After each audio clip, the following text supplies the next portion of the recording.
Yo, yeah. Man, I don't know what's today, man. Today I'm not feeling it. Rock Boom, now in a new bottle with the same taste and same positive energy. Yeah, I drop it like it's red hot. Shorty's coming back up. Available in a 320 ml PET bottle. I just took a Rock Boom and I know it won't fly. Rock Boom, feel the positive energy.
Welcome, good morning viewers, good morning everyone, good morning Uganda, good morning East Africa and everyone listening to us. My name is Derek Wandera.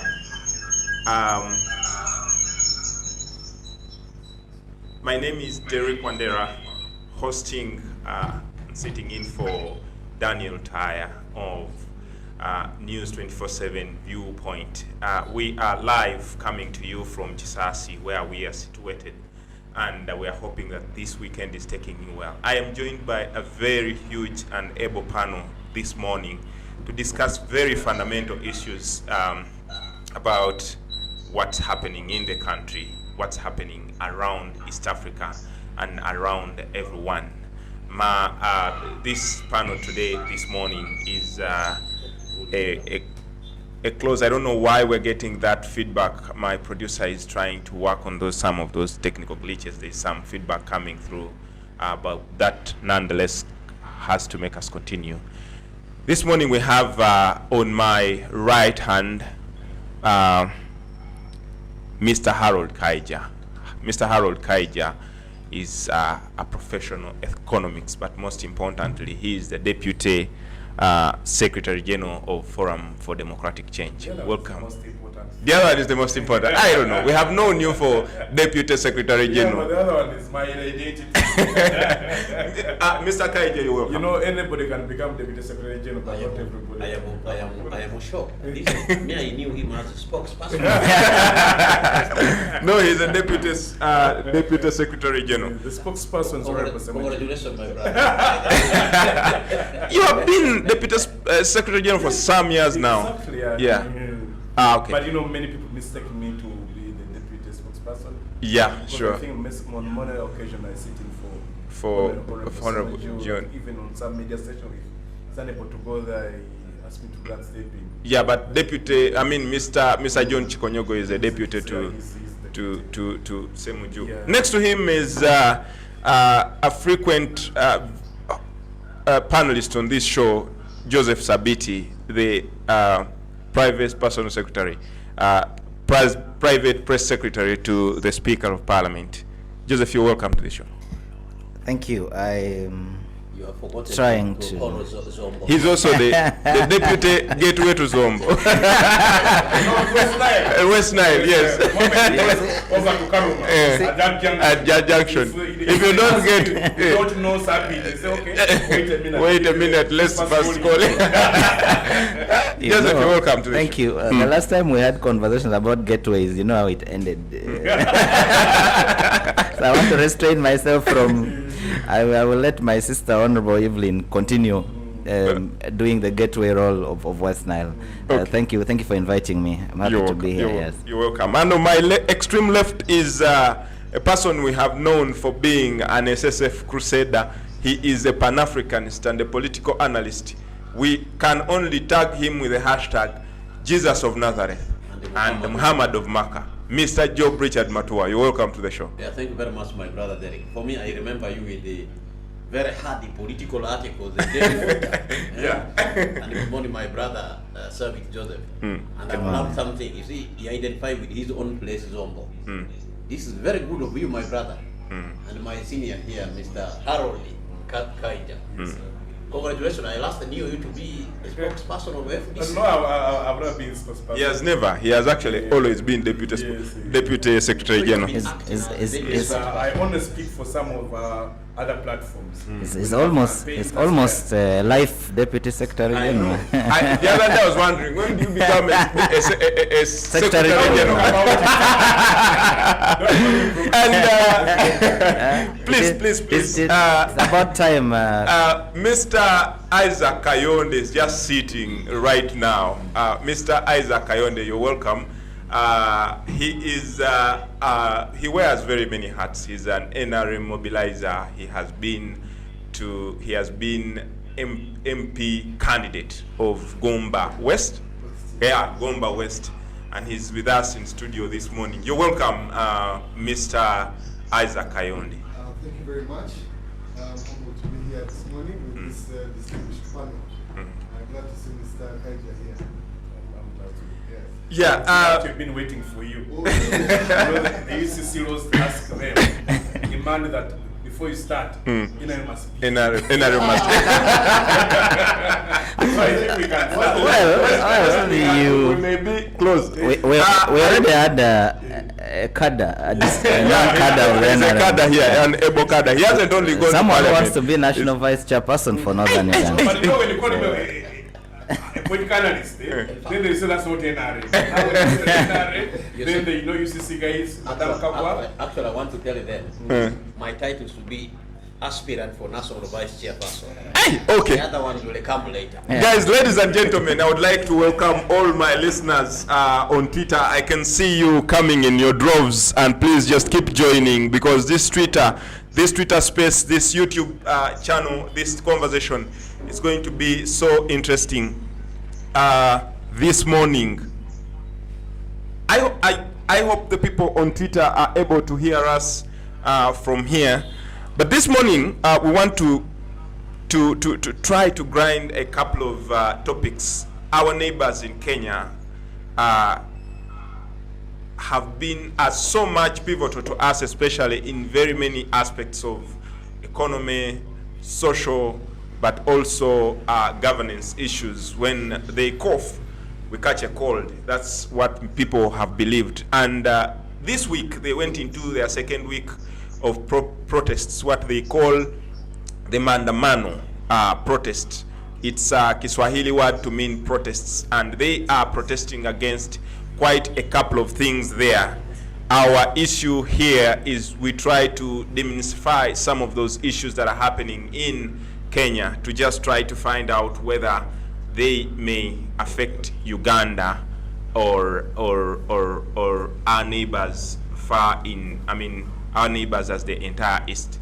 I want to begin with Joseph Sabiti, whom I very well know that understands the politics of Kenya in and out. I know he has covered a couple of elections in Kenya, presidential elections, and he knows some of the things, but also he's a person who is not very far from Kenya. Probably he even has a family there.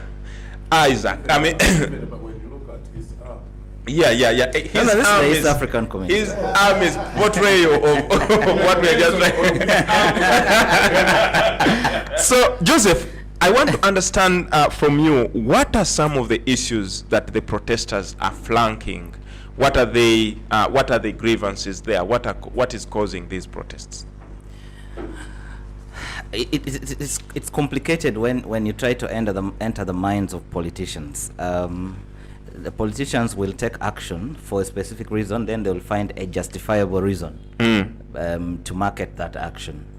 And the politics of Kenya, I think we need to look at it from context. Let's go back to the days of Mau Mau, the fight for independence. Yes. The alliance between Mzee Jomo and Jaramogi Oginga Odinga.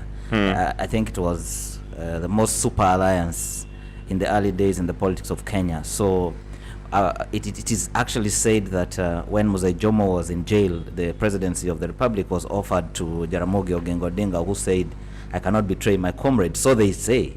It's a debatable matter. Long story short, at independence, Mzee Jomo becomes president, Jaramogi Oginga Odinga becomes vice president, right? Yeah. The battle for power steps in.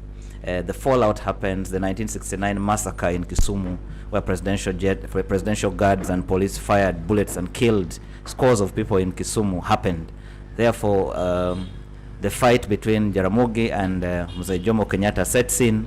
And for me, I think that is what set the pace for the politics of the Republic of Kenya. So Jaramogi is sacked from being vice president.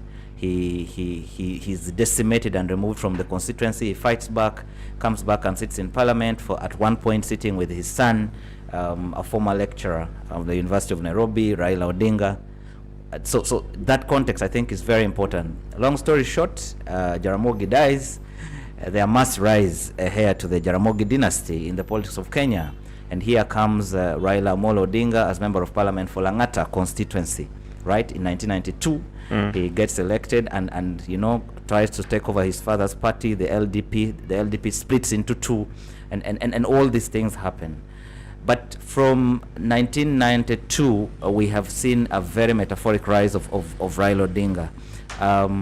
He's a man who has, I think, had a very efficient political calculator on his desk. When it was convenient, he joined KANU when Moi was president and became Secretary General of KANU. When it was evident that Moi was going to exit the stage, Raila went into KANU. And then Moi shocked them and picked someone who was heading Kenya Wildlife Authority called Uhuru Muigai Kenyatta, a complete political novice at that time, and made him president. And you know, when he stood at the Kano conference and said, my choice is Uhuru Kenyatta, there were scores of senior politicians there, the Raila Odinga, the Secretary General, and everything. Yes. So again, he moves out. The 2010 Constitution and the campaign, you know, for constitutional reforms in 2010, I think gave first of all, 207. I think we shouldn't ignore 207. Yeah, it was very fundamental. Yes, 207. But before that, let's go back to the Rainbow Coalition. Raila Odinga, Mwai Kibaki, and the scores in opposition come together to challenge Uhuru Kenyatta, who was backed by Mzee Moi. And that statement is captured in history when Raila went and said, Kibaki tosha, right? Yes. Yes, Kibaki becomes president, Raila becomes minister for roads. But you see, the power struggles and everything led to his sacking from cabinet. He exited Mzee Kibaki's cabinet unceremoniously. But all this demonstrate that his eye was on the bigger thing. He had his eye for the presidency. So 207, working alongside William Ruto, Musalia Mudavadi, Charity Ngilu, Najib Balala, they formed the Pentagon team of 5 that goes and contests and runs against Mzee Kibaki, trying to block his re-election. And it's such a close contest. And Raila goes ahead to publish results in the Nation paper, stating that he won the elections. That's 207. 207. Yes, yeah. the country goes into complete mayhem. The disaster that affected us economically steps into play. Negotiations step in. Kofi Annan comes in, negotiates a deal between Mwai Kibaki and Raila Odinga.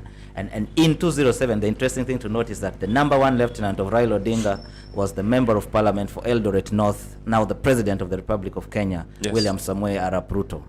If you go to YouTube, you see speaking this election was stolen, we shall not allow. Ruto ends up at the ICC for Raila Odinga, right? Yes. Post 207, the relationships between Raila and Ruto become very frosty, and a fallout is imminent. They start clashing. Raila becomes prime minister after that negotiated deal and appoints half the cabinet. Mzee Kibaki does the same. William Ruto becomes the minister of state for agriculture, right?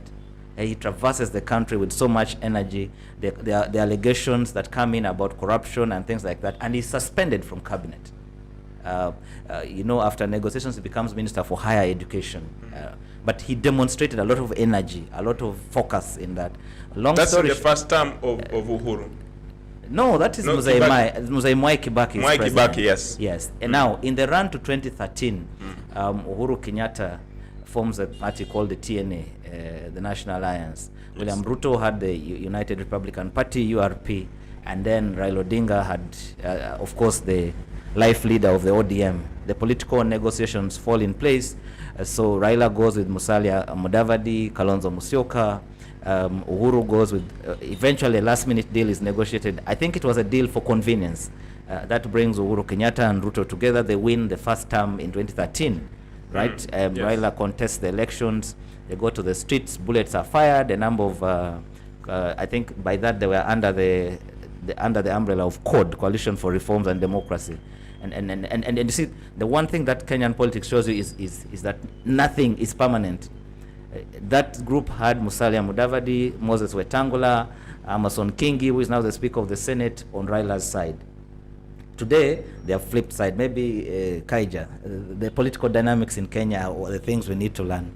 So I think that from 2013 to 2017, when Uhuru's re-election was going to happen, Raila, I think that President William Ruto demonstrated ambition. And there was already a fight for the Uhuru succession and things like. Long story short, after 2017 elections, the Supreme Court nullifies the elections, says there was no compliance with the laws of Kenya. Raila Odinga bolts out and does not participate in the rerun.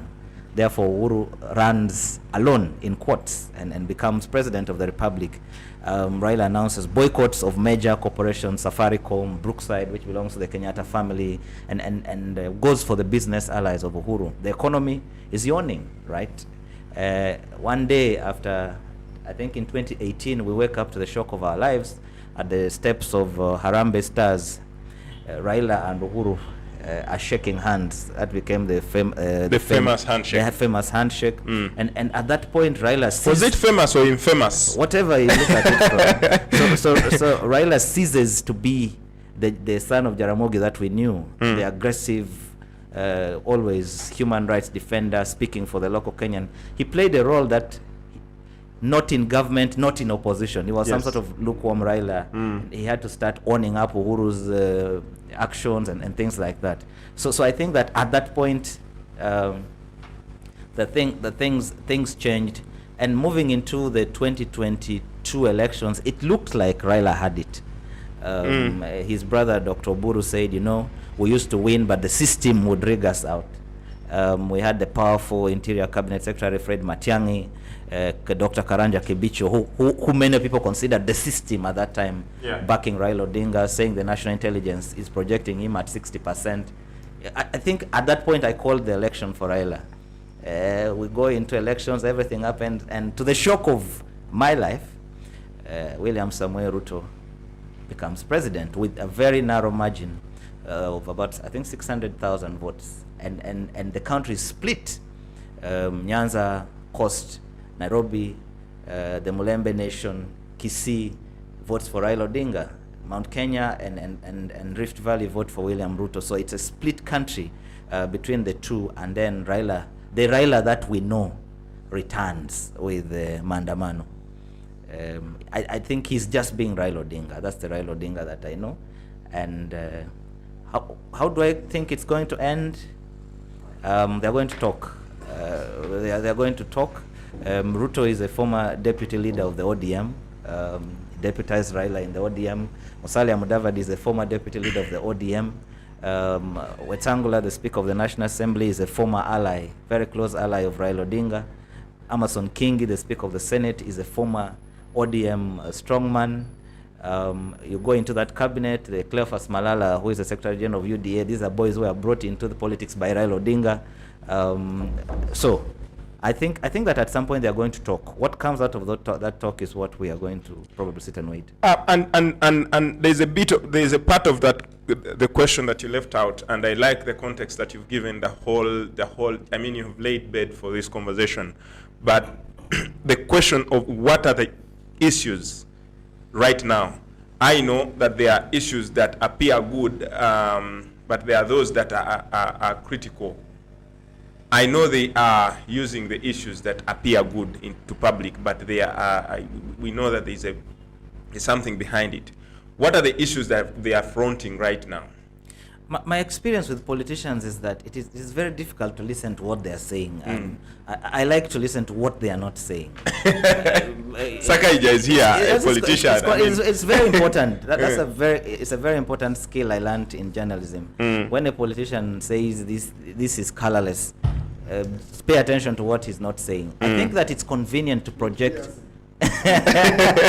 It's convenient to project that the cost of living is high. The cost of unga posho, which is a big deal in Kenya, is high. The people are struggling. The economy is favoring a few. That sounds convenient, but I think that the son of Jaramogi has not moved from the 2022 elections. He hasn't moved away from the 2022 election. That's why when he speaks, he talks about opening the server. Open the server, open the server. Yes. So we are dealing with the election dispute, which Constitutional Court dealt with. The legal aspect has been dealt with at the Supreme Court.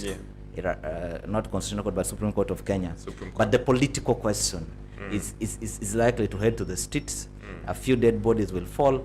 Businesses will be looted. Kiboko will manifest. Now I have seen tear gas being rolled here and there. Actually, this week, 2 people were reported dead in the riots. I think that was in Kibera and in Kisumu. It's always Kibra and Kisumu. Kibra and Kisumu, and I think that poses even a bigger challenge. But yeah, like you say, there are issues they are fronting for us to look at it as a justified cause for a protest. But yet there are questions that I feel. See, here's the link that the 2010 Constitution of Kenya came from a background of struggle. Yes. The fight against the Moi regime, the need for reforms, and Mzee Kibaki's decision to step away voluntarily from power created, and that's why, if you remember very well, Ruto led the no campaign. He was against the reforms, while Raila Odinga and Uhuru Kenyatta and the rest were leading the yes campaign. So the 2010 Constitution of Kenya protects the right to demonstration and the right to assembly. And under Uhuru Kenyatta for 10 years, those rights were upheld.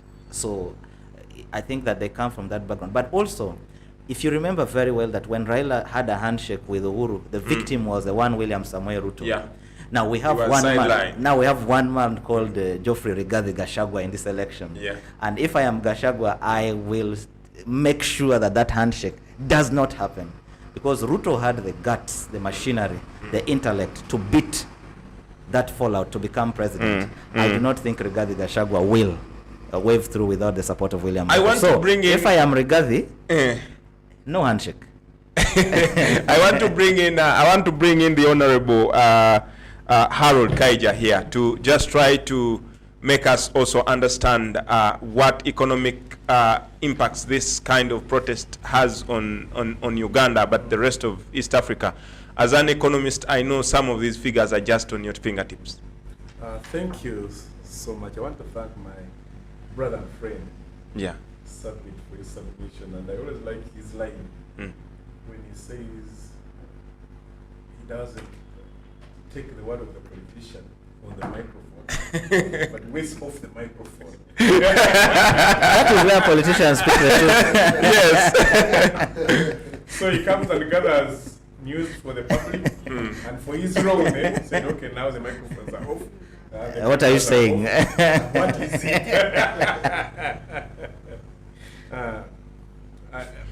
Thank you for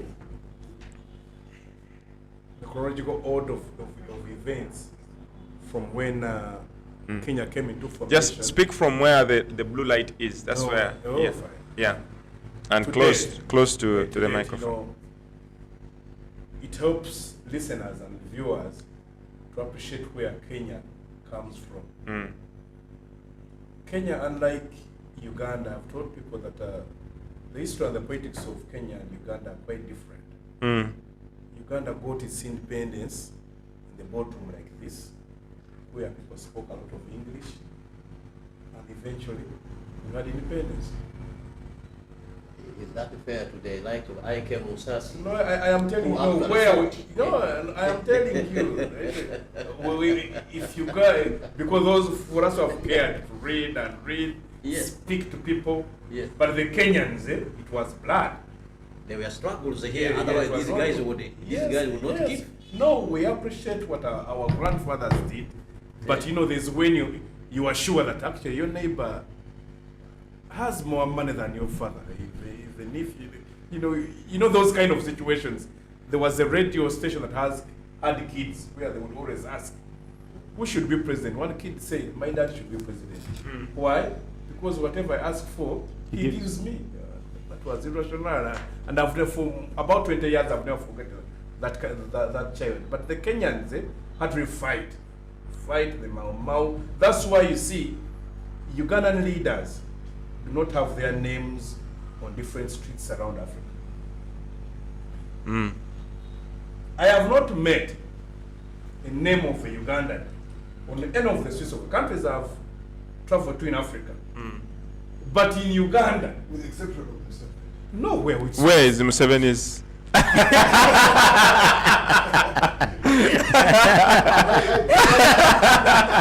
we have Momba, Yes. we have Kimathi, we have even Siadi Barre of Somalia has a street here. All over Uganda, we are talking about the guys who fought for their countries and possibly inspired Uganda. Because the reason why you would pick a name is inspiration. And then along the way, after fighting, their civil society grew in Kenya more than what we have here. Yes. They have a strong civil society. Yeah. Civil liberty is a thing, if I were to use that terminology, a thing in Kenya. That's why if you found those guys of environmentalists demonstrating in Kenya, you think it's a political fight. So now you remember here what you forgot to talk about the Saba, Yes. the Saba kind of movement. So when the Kenyans rise up, they are up. They are up. So like in Uganda, and so now when you see what is happening in Kenya, it is we call it incremental. Yeah? It has, it is in their DNA, it is in their history. Kenyans can never be taken for a ride. Unlike Ugandans. Uganda will settle for less. I'm telling you, Ugandans settle for less. I've been I have a mentorship class that I mentor every Friday. I have told colleagues, Ugandans, the majority have never decided who becomes president. Yes. The guys in Lancaster went and chose and did their things, and when they came here and you got chief minister, we got prime minister, and we are good to go. Baganda had issues with Obote, could not remove him. It was some few guys who went to Idi Amin and said, now we have captured government, come and become leader. Those who hated Amin could not gang up until guys went and sat in Moshi and came and did what? With UNLA, and they liberated the Bakombozi. When people said we had issues with Obote too, it is Museveni and a small group of people that went to the bushes of Ruero and came and took what? Overpower. Even up today, people are praying. Haven't you heard them? The issues of Museveni, for us to left him for God. God will remove him. We shall wake up in the morning and the guy is out.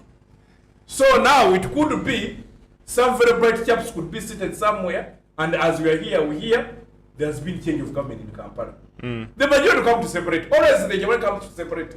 But in Kenya, the majority is involved in the day-to-day politics, the economics, the social well-being of Kenyans.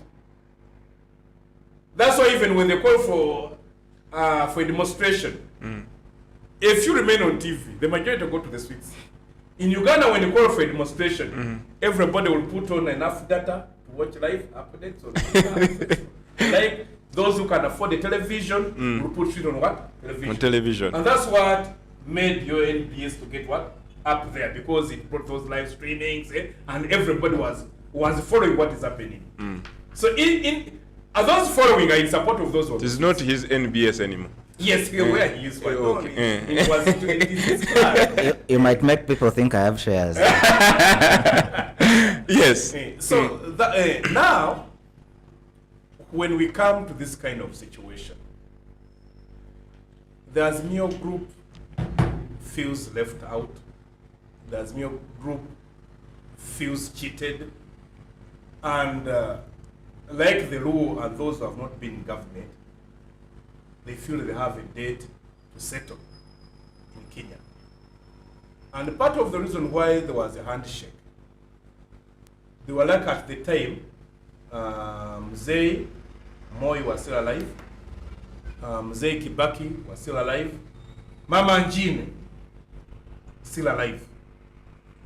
When I went to Kenya about 4 years ago and met some of the political formation, I said that, you see, that Africa is unfair to women.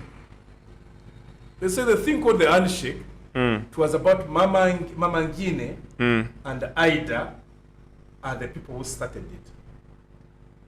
Spoke to the old men, Mwai Kibaki and Moi, and said that Kenya will never settle until this group that feels marginalized feels on the table of decision making. So the women spoke to the men, because the men were just fapping, saying, no, it is settled. Yeah, it is settled, we can sort this out. That's when the men were brought on board, and then we had a handshake. A handshake was trying to create some kind of what? Of sanity. So now, we reach at where we are. You say the economics of it. You ask about the economics of it. I've been teaching the concept of power to many of our youth. Why do we want power?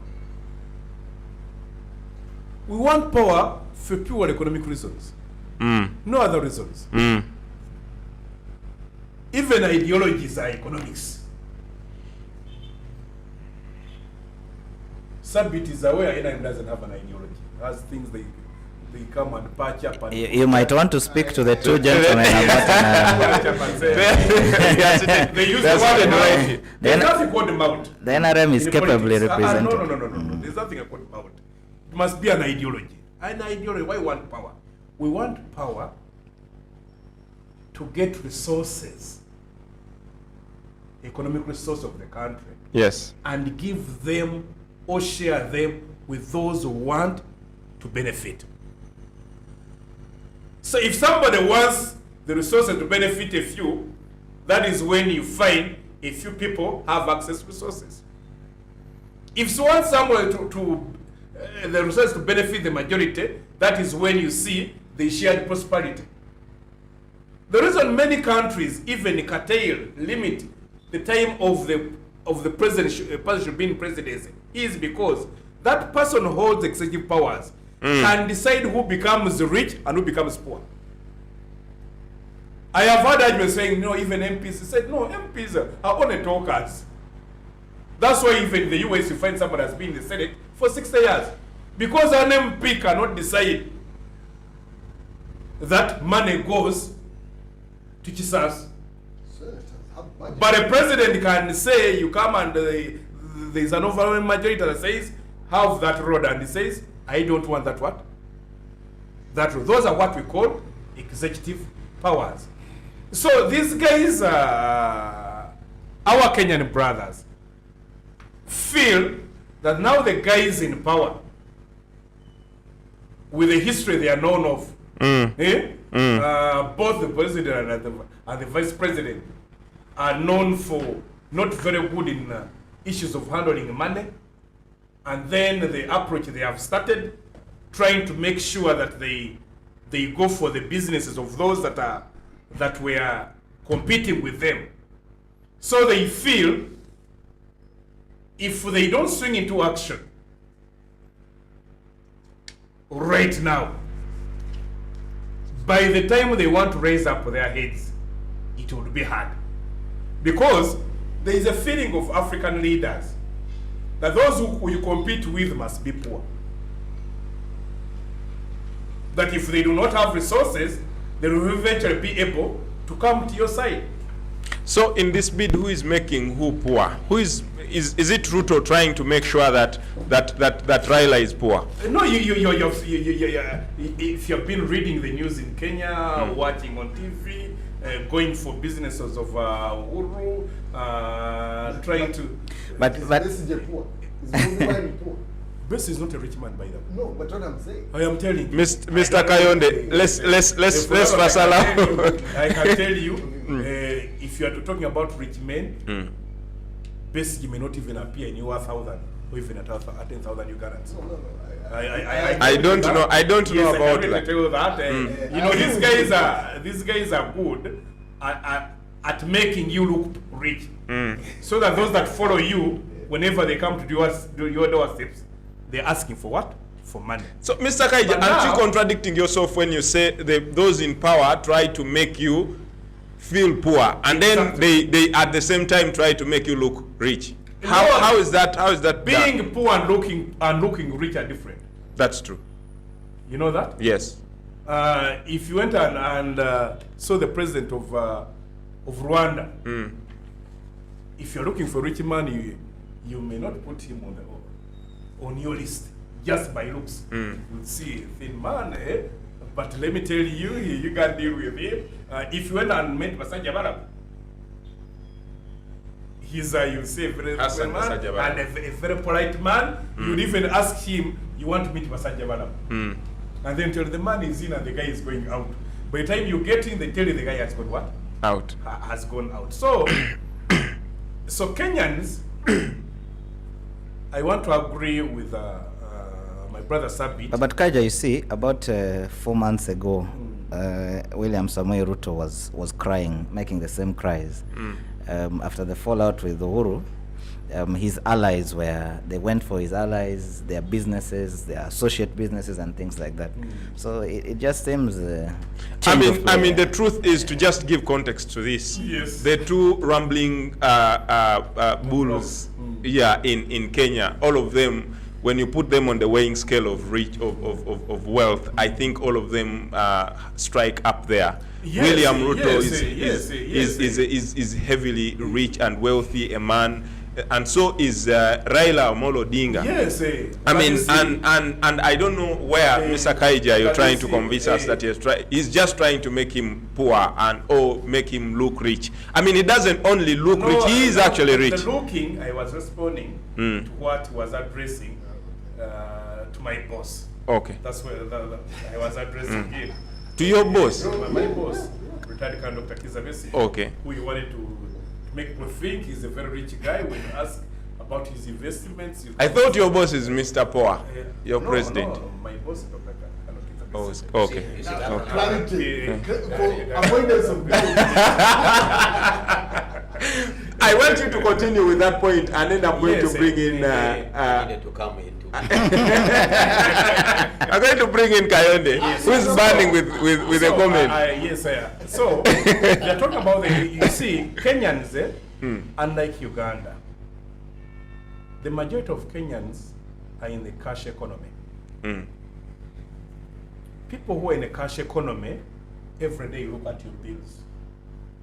Transport, airtime, fuel, rent, and all of that. And strategically, a country like Uganda, that's why every time the head of state speaks, he talks about my peasants. And he has the number 67% of peasants. He brought now a new slang, Kidakionka, those who work for the stomach. He has a small hut, behind there's cassava, the sweet potato, and the like. That person, the economics we talk about, doesn't concern them. It is the reason when we tell them fuel is high, in Uganda it's not an issue. Because a few Ugandans are in the cash economy. Before Mutebile died, he was giving us the number of people who spend a month without touching a shilling. And he put it at 40%. This guy's doctor did and they call it 39%. Those are more than 20 million Ugandans who spend a month without touching a shilling. So when he goes to Gomba with very new 1,000 shilling notes, he will get votes. But in Kenya, you talk about unga. You must talk about unga. You must talk about fuel. You must talk about taxes. So now, the politicians of Azimio, this one helps them. When the prices of unga are up there, prices of fuel are up there, they must talk about them. And then, their people will come and rally on their side. But now in Uganda, when you talk about those prices, a few people are going to move with you. Some will tell you, for me, I gave up on sugar. And if you that's good giving up on sugar, I gave up on this. You'd even hear me some 7 speak on TV. For me, I don't take sugar. I don't take bread. If bread is, the price of bread are high, you can take cassava. Not knowing that buying cassava in the market in Kampala, if you don't have 5,000 shillings, you cannot buy, how do they call it, a pile of cassava, which is about 3 cassavas. So it's a heap. It's a heap of cassava, about 3. So the Kenyans, the economics of this is that in the Ruto camp, nobody has come up with a very good economic plan to address the issues affecting them. When Uhuru was leaving, he had left subsidies, which the people of Kenya felt were helping them to reduce the pressure of the prices on them. Mr. Kaija, you are an economist. Those were the first victims when Ruto came to office. Remove subsidies. When the remove subsidies, said, okay, fine, you're saying subsidies are bad. Let us see the kind of policies you're bringing to be able to address the prices. There are no alternative policies to address the prices. The prices are up there. So now, Mr. Kaija, to give you just context, you are an economist and you know that subsidies do not, in a way, address issues of economic breakdown. They only postponed the hope. You know that most of the countries where subsidies were introduced, especially during the COVID-19 on fuel and all the others, are now struggling. Uganda, where the subsidies weren't introduced, now we see that the prices of fuel have kept going down. In Kenya, they are crying of high fuel prices. In Rwanda, they are crying of high fuel prices. You know very well that subsidies actually work against the people. They only postpone their hope. Yes, even postponing, surviving, it helps you to manage the next day. But you're not dealing with reality. No, I'm telling you. No, it's not myopic. I want to disagree with you.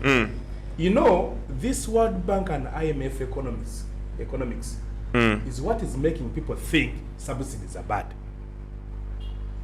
You remember when countries that have unemployment benefits, those would be like subsidies. Yeah. You have no job, we tell you, go and pick food in such and such a place. That's a subsidy, isn't it? Yes. In an event, we don't have nothing. That's why today we no longer talk about income per capita. Serious economists. We talk about the happiness index. Happiness index. Which we are ranked. Happiness index. What you guys? we are 158. But the happiness index. No, check. Google. Isaac, let's give him time. 158. We are part of the people who are not happy. What makes people happy? You cannot say 40% of Ugandans who are out of the cash economy are happy. Are they happy? No. 6 or 7%. The peasants. You mean your peasants who are 6 or 7%? Kaija, are you say are happy? Then your definition of happiness. So we talk about countries like the Scandinavian countries. Actually, when we are talking about the happiness index, we're not talking about the US.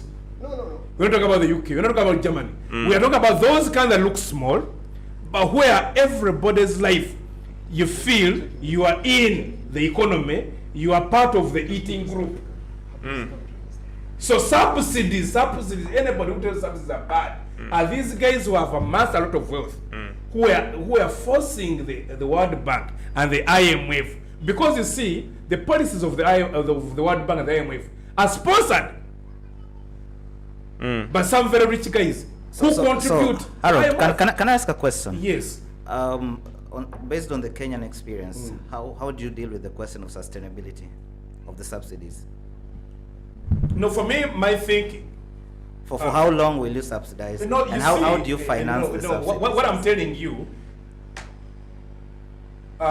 today, you have those very corporate guys, those that give a lot of tax holidays, like you see in Uganda. Just speak from the mic so that people can. 7 trillion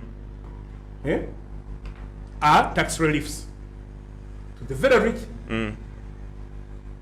If you brought this money and said, you guys, for this period of time, you're paying taxes, and bring this money back, this money can fix some of these problems, like in Uganda.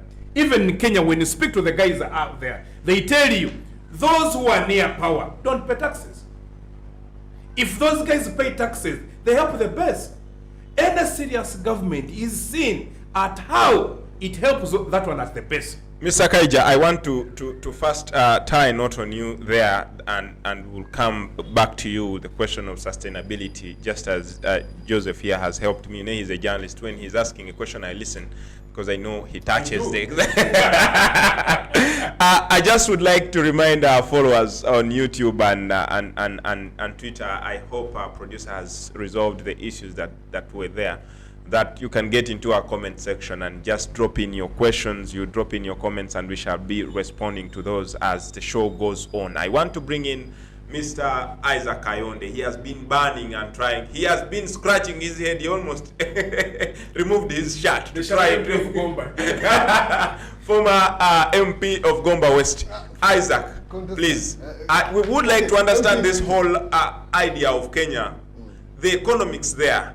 How do the economics that are playing out in Kenya affect Uganda? Thank you very much. Thank God I've had the privilege of listening to Sabiti and Arnold here. And what, of course, Harold kind of skirted around the Kenyan issue. Took us back into the problems of Uganda. That is true. But I would like to thank Sabiti specifically for giving us that context of historical context. That historical context of Raila Odinga. And why it is important is that it demonstrates the power. For avoidance of doubt, this guy is Kenyan. Half Kenyan, African, yeah. From Zombo. From Zombo and Tanzania and DRC. But then, you know, we're discussing your home affairs. I know, I know, me, I'm Kenyan, I'm Kenyan. You're Kenyan, Uganda, Yeah. you're there. Anyway, so he has given us context under which Odinga derives his power. His is historical. It comes from a long journey. But for me, looking at the protests in Kenya, they have nothing to do with mainly the reasons they are fronting. It's a power contest. And the fact that it's a power contest is that you see, elections which are really close, it's very hard to take in the loss. Yeah. In Uganda here, whether you are beaten badly or not, if you lose an election, you've been rigged. I can tell you, even me, I was rigged out. You were rigged. Yes, because so it's I true lost the they election. so it's true they rig. Yes, even Museveni is rigged. He has never lost. I mean, you said those who lose are rigged. No, so Museveni has never lost, so he has never. That's every election. But anyway, jokes aside, what I see is that Odinga, this loss didn't go down well. Everybody had given him the upper hand, and his excuse for not getting to State House, and we can for sure he has won elections, undisputed elections. 2007, it wasn't a contest. For sure he won that election, but he didn't get into power. 2017, he won that election. He didn't get into power. Now, the context of, you know what, now you have the state machinery behind you, you will definitely become what? President. That loss is hard to take, and the population can read into the people in Kibra, the bedroom. I mean, cannot even fathom how Odinga lost, especially with the partnerships that he made. But maybe to just give context, in 2007, Raila Odinga lost to Kibaki, and he was made PM after different negotiations. No, he was telling you the truth. Yes. Now, because now he's in Kenya, he's telling you the truth. Even here, you know, one of the things that I'm starting to like you. No, one of the things that that I believe, as the scientist in quotes, is that numbers don't lie. Numbers usually don't lie. The problem, the challenge we have with the FDC and everybody who talks about being rigged out of an election, bring the numbers. And this is what has the contest that has gone on in our Supreme Court. Bring the numbers.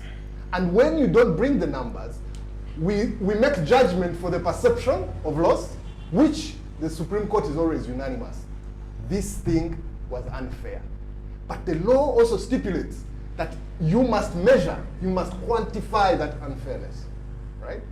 So always they are tied to that point. When Kenya made its ruling against the party, it was very clear. They said, bring the numbers. Electoral Commission could not even bring their numbers into the courtroom. They brought their numbers and they could not substantiate them.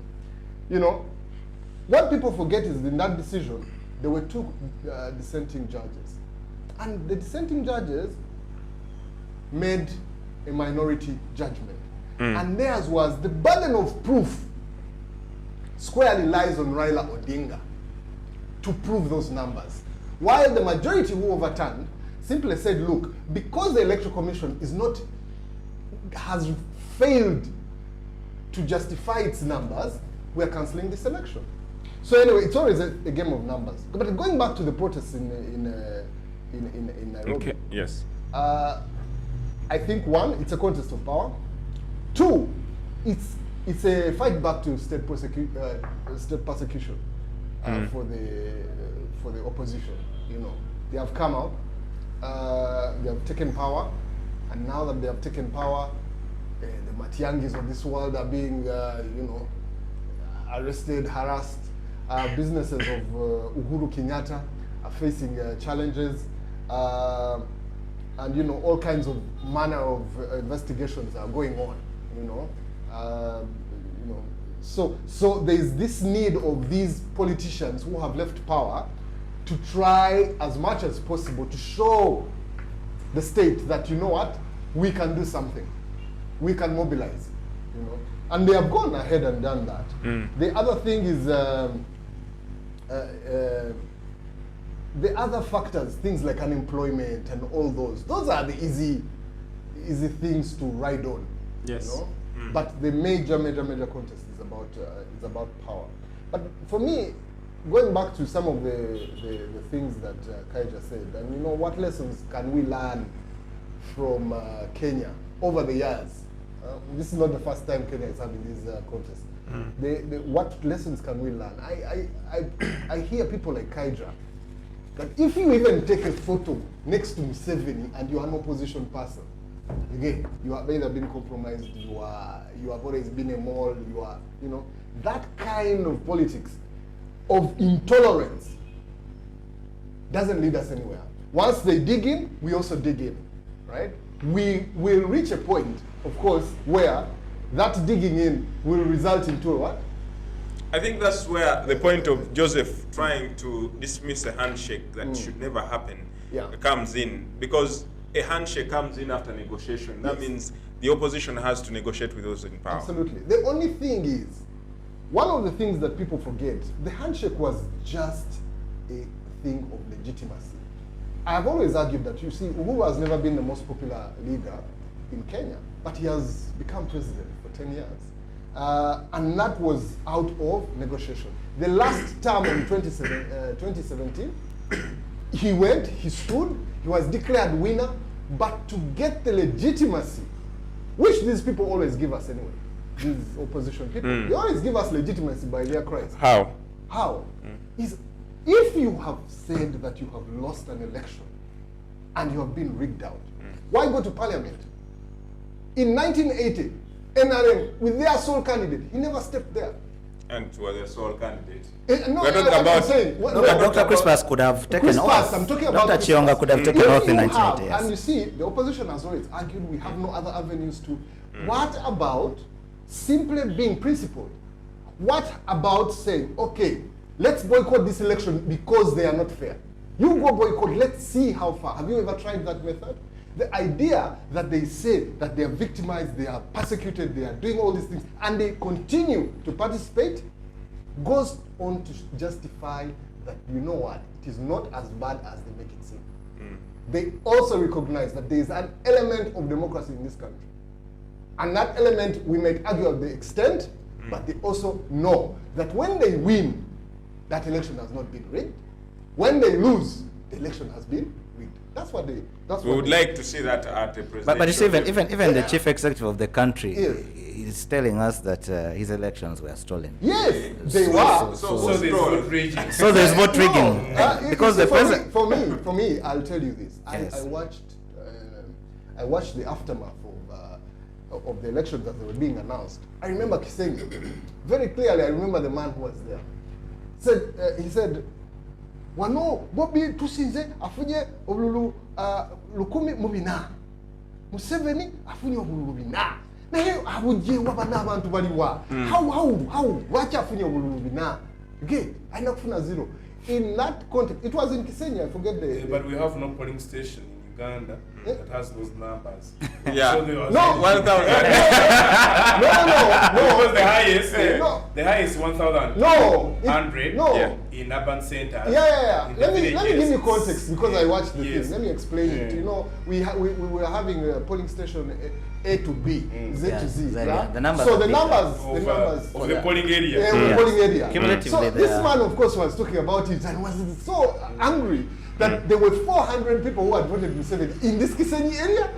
So for me, Maybe you see- to just give another example, I was at the polling station in Magere, where Bobby Wine votes from, and he got 1,028 votes, and the Museveni got 58 votes, and they started hunting down the 58 people. I mean, even me, who comes, who I vote from a place called Bujujuzi Church of the people Uganda. supporting Bobby Wine were hunting for the 58. Yeah, the 58. Who are these who voted from 7? The You 58. know, us at our polling station, okay, you may even be denied if they are not sure who you're going to vote for. I mean, these things happen at them, and who is to say that consensus is not democracy?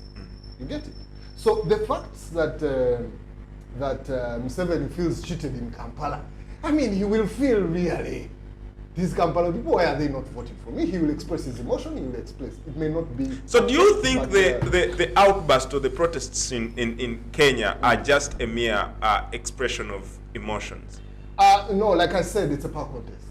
And anywhere where there is power, there must be, where there is a contest, there must be a negotiation, right? Are you advocating for negotiation in Of course Kenya? it will happen, whether he likes it or not. So there's going to be another handshake. There's no other way. They may not be a handshake, but there is going to definitely be a negotiation in Kenya. Some people have actually utterly put it that this is always what Baba Raila Amolo Odinga is always looking for, looking at what happened in 2007, what happened in 2013, in 2017, and now it is manifesting. Is this what he's actually looking for? Yes, I think for me, Always as being for associated me, with the government in it's- power. It's the thing of they need power, right? The opposition needs power. When you look at the lineup of the Azimio, you know, the Martha Karuas, Kalonzo Musyoka, all of them in those cohorts. And another thing I want to highlight for Mr. Harold here. Nobody today in Kenyan politics wasn't in Moi. In 1 minute before I bring in Mr. Mako. Yeah. Nobody in Kenya today didn't participate in Moi's government. That everybody today in Kenya politics participated in Moi's government, which has been labeled intolerant, the dictatorship and everything. What does that go to show me? These people who really look at, who have Museveni phobia, right? Miss the opportunity that you see leaders can be groomed. You get? Person like he was talking only that I needed to correct him, Uhuru, by the time he was announced, he was state minister for finance. He groomed him from wildlife, brought him, you know, So by the time he gave him the go, he had been Minister of State for Finance. So, but the idea I feel is that now going back to the economic impact that we will have, I think Finally. The economic impact I don't feel will be great this time because Uganda as a country is quite resilient in its nature, but also they have learned the hard way. The biggest input we were getting through Kenya was fuel. Fuel tends to affect us, and with the coming of the what do they call it? The ship, the fuel, it's called the fuel tanker that now moves from Kisumu to here, which has capacity of bringing in about 150 or 200 trailers in one go. I think has done us a little bit of favor that we can go to Kisumu, pump, and then the trucks don't have to move from Mombasa and everything. So I think in that regard, the impact may not be felt greatly for as long as we are not participating in their wars. Like it was in 2007. In the last week, I know of a story I was running on social media that a certain lady who was in Kenya was being attacked for something, but she was Ugandan, and one person, I think a border guy, tapped her and told her, please do not identify yourself as Ugandan, because the people in Kenya still believe up to today that the First Son's tweets were enormous and they affected them. But not only that, but they also feel that the president's hand was very alive in Kenya in the past election. I want to bring in Mr. Matua. What do you make of the economic sense that is in that there is a tweet here of the my protests? Big Brother's farm was attacked by hooligans the other day. We will send you PDF to protect him. We'll beat those hooligans. Mr. Matua, before we come to that tweet. I feel like I've ceded my time because you have given, but I insist it's Matua. Okay. He's going to express. After all, you've been sharing, not sharing. I need a correction. Finally, Harold talked about the happiness index and monitor. Let me give it to you. Monitor. What? Monitor, Daily Monitor, 21st March 2022, Uganda happiest East African World Happiness Report states. Uganda's happiest in East Africa. You can go and I'm saying World Happiness Index. Yes. Yeah, it's here. Uganda happiest in East Africa. World Happiness Report states. No. What's your rank? It's 21st March. No, your rank. We are 100. We are 2 positions ahead of Kenya. We are 115. Kenya is 117 globally. But then again, I will explain about these indexes. Happiness index may not necessarily mean our economic situation. No, they don't. They don't mean the years. But my thing is the fundamentals that measure happiness are quite diverse. But we will go back. Let's give Mr. Matua a chance to speak. Yeah, thank you very much. I have listened to all these distinguished gentlemen. My brother Derek and my brother Savi, by the way, we come from Western Isle, and my senior Carol, and my brother in the movement, my comrade, Isaac. I want to answer. I want to answer.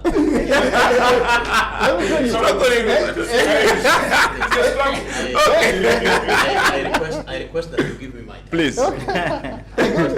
That's a fair request. Please. Give me my time. Guys, let's give I want to Matua answer the question that you have asked. Kenyan protest, any ripple effect to the region? Yes. This is the question of geopolitics. In fact, Senior Harold and my brother, my 2 other brothers and the other, we are dealing with the question of Politics. and we must approach it in that way. Geopolitics deals with geography and how it influences the politics of a country. I hope my brother, my senior brother Harold is there. I am real for Geopolitics deals with the geography and how it influences the politics of a country. Mr. Matua, you are on fire. Now, and I want to inform you that this is the topic I am deeply interested in as a Pan-Africanist. And therefore, I want to discuss it, if possible, to my very best. Kenya has been a reliable geopolitical partner of Uganda, and for a very long time. And Uganda must not risk to have any bad relationship with Kenya, not even for 1 minute. That is why it is very important that any government that takes power in Kenya, we must do everything as people of Uganda to be in good books with that person, with that president. In fact, President Idi Amin tried to cause for us problem with the I think Arab Moi. Kenya for a very long time, and I can tell you it will continue to be, is the exit of Ugandans to the rest of the world on land. Everything that comes to Uganda, in fact our economic lifeline on a road is Kenya. Should we attempt to block that lifeline for a month, there will be overthrow of government in Uganda. I can tell you this. We will begin to see unnecessary inflation. You will see overthrow of government in Uganda here. So therefore, look at our neighbor. Look at DR Congo, very unstable. Me and brother Savit, we come from that side. Look at South Sudan, very unstable. In fact, the only neighbor with the relative stability, political stability you can talk about has been Kenya, despite the problems they had in 2007. You get me? And you see, any ripple effect, the moment Kenya becomes unstable, there will be automatic import of that problem in Uganda, both in economic sense, even socio-political aspect of it. We already dealing with the issue of massive number of refugees in Western Nile, which has depleted resources, my brother. I'm telling you, even in drugs which are taken here to the hospitals in Western Nile, they get finished in a week because the drugs end up serving population that was never budgeted for. I can tell you the people of Western Nile have really suffered because of the effect of instability in a neighboring country. And if there's anyone who will not wish Kenya to be unstable, I am one of them. Because I've seen how my people have suffered because of the instability in DR Congo and in South Sudan. So therefore, geopolitically, Uganda needs a stable Kenya. I want to say this, geopolitically. That's true. In fact, we had a misunderstanding with Rwanda. That did not have compounding effect on Uganda. But if that misunderstanding was with Kenya, there would have been overthrow of government in Uganda. The effect will be compounding.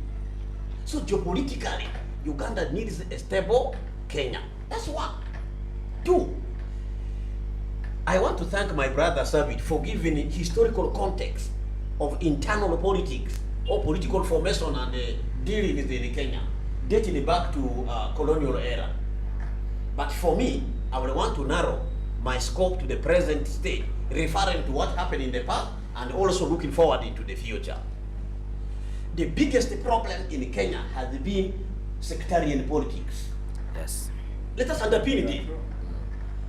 So long as Kenya continue to do its politics along sectarianism, it will continue to have such problem every after election. There is a need for the new leadership of Kenya to depart from that kind of politics. I thought actually, by the nature of the voting pattern, I thought President William Ruto was going to do away with that. But the way I see his deputy talk, and I see his people, the so-called Mount Kenya people, discussing their politics, it looks like these people are still deeply embedded in their sectarian politics. So I can tell you politics of the sectarianism will always create issues, even when they are not there. Please remind them your NRM, and that's your Yes. ideology. I'll actually, That is his personal, because No, actually, let from me what tell you're you. seeing and what I'm No. reading from many of your colleagues here, Please. it's different. I want to agree with you. Elijah, He's blackmailing you. Yeah, no, I'm saying he has stated an No, he is ideological a fact. Pan-African. Yes. my brother, my senior brother Carol, Yeah. I want to confirm to you that one of the main cadres of any national resistance movement. By the way, there's the movement of the correct line. I don't know which movement you are talking about. The wrong line. I belong to the movement of the correct line. Okay, Mr. Madua, can you shoot with your... Yes, that's the movement I believe Of the correct line. Yeah, which has the ideological pillar. One of which is patriotism, emphasizing that we should all see ourselves as Ugandan, love each other, so that we don't again begin to identify ourselves that I'm a Lubara, you are Moganda. That's sectarian politics, which is the reigning in Kenya. It is very dangerous, my brother. I think Kenya has run on sectarianism Yeah, for so some time. now I want to articulate that. You will see that that line of politics continues to create for Kenya problem, even when it is not there. So the leadership of Kenya at all levels must really look into that issue. Now, here is the mistake that William Ruto regime had made. First of all, you narrowly won an election. There's a big majority that did not support you. This included those that voted Raila Amolo Odinga and those that did not vote. Yes. You cannot know where they belong. So those are now the majority. That's why they don't come to vote you. Now, those are now the majority. You get me? So it was important for William Ruto regime or William Ruto leadership to immediately enter into a kind of political dialogue with the Azimio group to de-escalate this. Even if they did not bring the principles of Azimio people on the board, at least that these people should have created a broad-based, inclusive government. You get the point? Now, that did not happen. So they went into extremes, laughing at how they defeated them. Now you have a big population. You see, politics is about interest. And the moment you have a big population whose interest you have not looked into, then they will become a threat to you. So now, that thing has caused a crisis of acceptability. In fact, the Ruto government has not been accepted by a large majority of Kenyans. And now this large majority, we are now incited It is a minority government. by the economic situation, the economic reality reigning in the country now. So that issue must be solved. So sectarianism and then this nature of democracy we are holding. Yes. My brother Derek, I want to tell you, the kind of Western democracy we imported that we are practicing in Africa, it is very, very bad. That once you lose election, you become alien to the regime in a power. It's a very dangerous thing. A country like Kenya belongs to all Kenyans. Whether they lost election or not, they must not be economically excluded in any way. And once you do that, there will be a problem. And I wanted to come here in Uganda. This business of somebody losing election. Yes. Western democracy does not have to exclude. Yes. That's why in Westminster they put up what would call the opposition. But in USA, even you almost every office. No, but our democracy messenger will be changed. Yes, but we are Commonwealth. If you are to copy from who brought democracy here, and the British, where the issues of those in the opposition Today, are considered as issues. now today, my brother, today our people look at the USA as if it's the glittering image of democracy. The type of US democracy cannot be practiced in a country with our level of development. Very, very dangerous. It's The winner takes it all. the winner takes it all. In fact, you would even want to change the carpet to now reflect the other color of the party that has come in the power. I see you have some red and yellow. So that's He's a Pan-African. Yeah. Therefore, I want to say we must do everything to create stability in Kenya. We must do everything to de-escalate the problem in Kenya. That it must not go wrong, because once it goes wrong, we have direct ripple effects that will be compounded. In fact, there can even be change of government in Uganda as a result of the problem in Kenya. Then, on the issue of political ideology, you see, this is the way I want us to come. Majority of the political parties or political formations in Uganda are built on individuals. Just like my senior brother Kaija has not yet accepted that he's the new president is Patrick Yamuria. No, that's he my still president. believes it. No. He still believes it. He's the president is Dr. Kiza.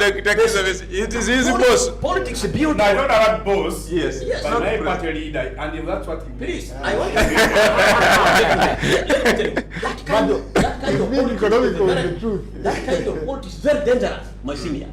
It is one of the things that let down Africa. It is what is killing South Sudan here.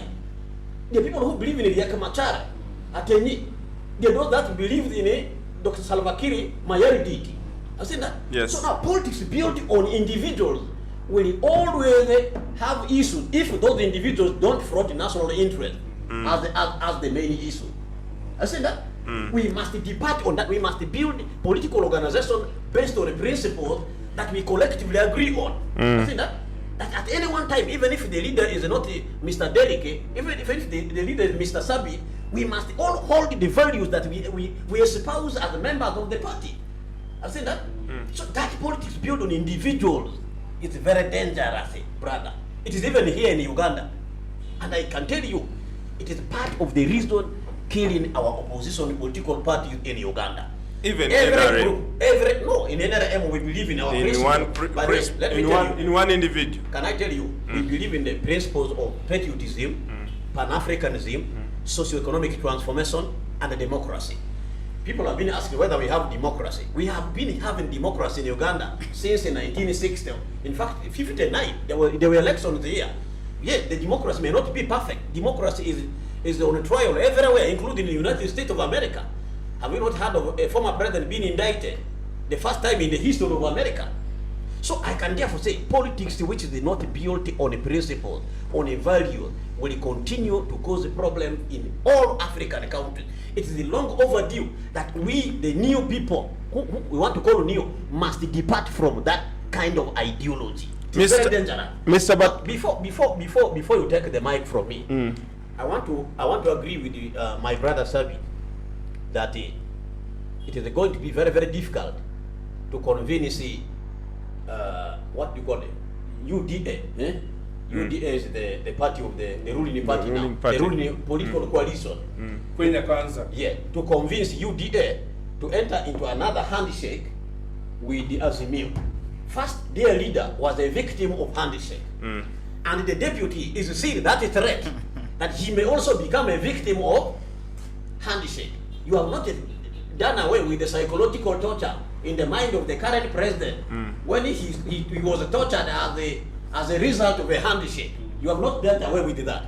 So, But his rhetoric is changing. You know, Yes. recently Yes. he went and gave a speech to people, Yes. and was talking about Raila, please leave the Mamambogas, what, all those people. He said it in Swahili. I am the one who defeated you. For- Come for me. yeah, now what? So what in that context, Yes. and Ruto has not gone as far as the way Rigathi Gachagua Gachagua has gone. is talking.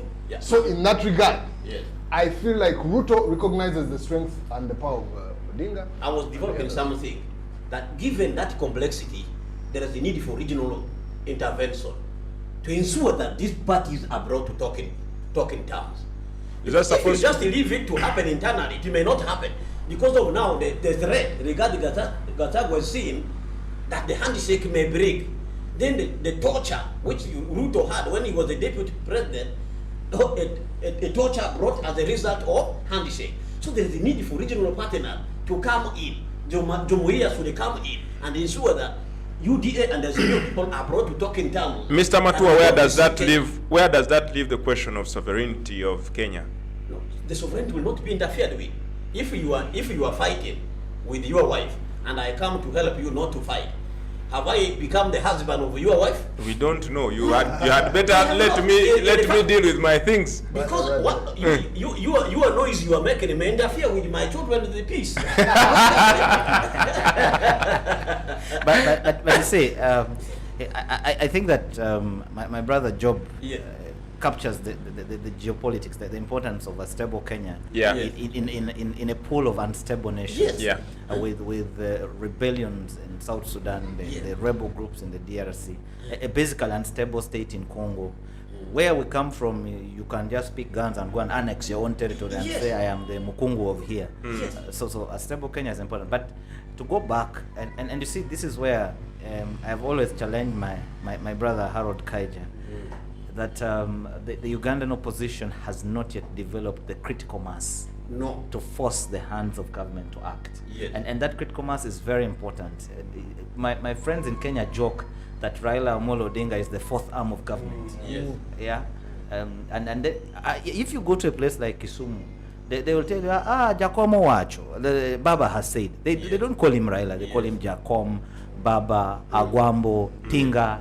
They have given him all sort of mysterious. In fact, some the sort of- other day they said Raila, William Ruto is the president of State House, and Raila He's the Odinga is the president of president of Kenya. the street. I was coming. I want to break We have our own president. my brother Kaija, because of lack of having common vision or common ideology, a central agenda that we build our politics on, the opposition where you stand is political decimated proper, because each believe, there are those that believe in Bobby Wine, there are those like you that believe in Dr. Besigye, there are those that may believe in Mugisha Muntu. I think that, so you cannot now form the critical mass my brother Sabit is talking about that would give you the leverage or even the power to negotiate with the government. So you can be dealt with the individual and quickly. But also our context. You see, Yes. when Kenya adopted devolution, Yes. the two political divides were taken care of.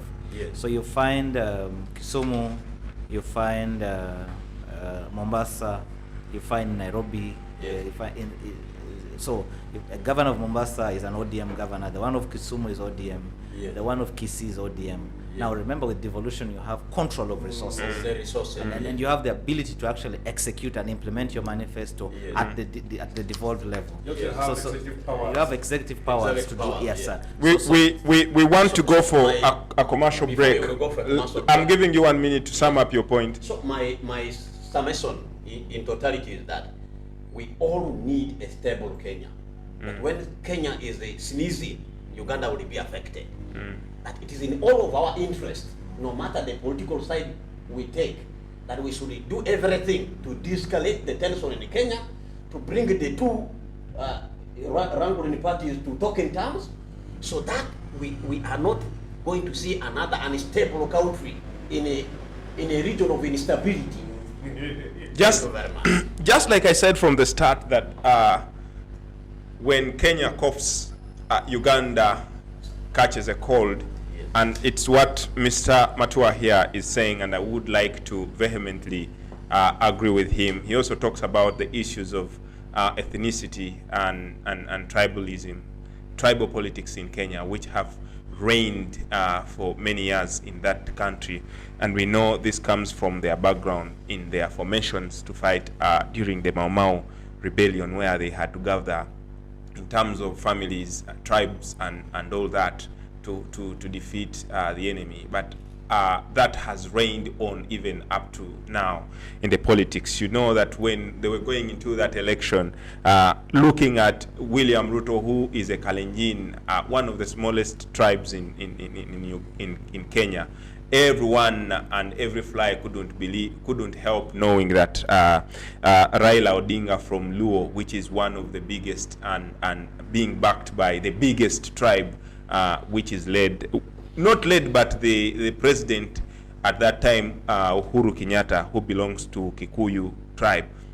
We knew that would actually bring up a very collective mass, and that's why many people had rubbed off and written off William Ruto. And I had a conversation with my brother Joseph in one of the forums that we share, that it's going to be surprising that Baba loses the way he's called and Raila Odinga in Kenya. But the coming of William Ruto probably gave us a glimpse of hope that probably the ethnicity politics is dying out No. because I mean, I mean, You see, here is the ruling equation in Kenya, right from the days of when Mzee Jomo Kenyatta worked with Jaramogi at independence, and later they fell out. He retreated to his tribal Eklon and went and picked a Kalenjin vice president called Daniel Toroitich Arap Moi. So the equation of power has been Kikuyu and the Kalenjin, and that's the same equation that William Ruto has used to ascend power. yeah. And the Yes. Chikuyus are the biggest by Yes. population. Yes. So he created an alliance With the between Kalenjin. the biggest blocks against the Luo. When you listen to the speech, the victory speech of William Ruto, he tried to allude to the fact that now Kenya is moving away from the politics of tribes to the politics of That was for the issues. camera. I told you to. I told you to. Wait for him. Ladies and gentlemen, I want to go for a quick commercial break, and when we return, we shall come back with even bigger issues and topics to discuss in this segment.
Yeah, yo, yeah.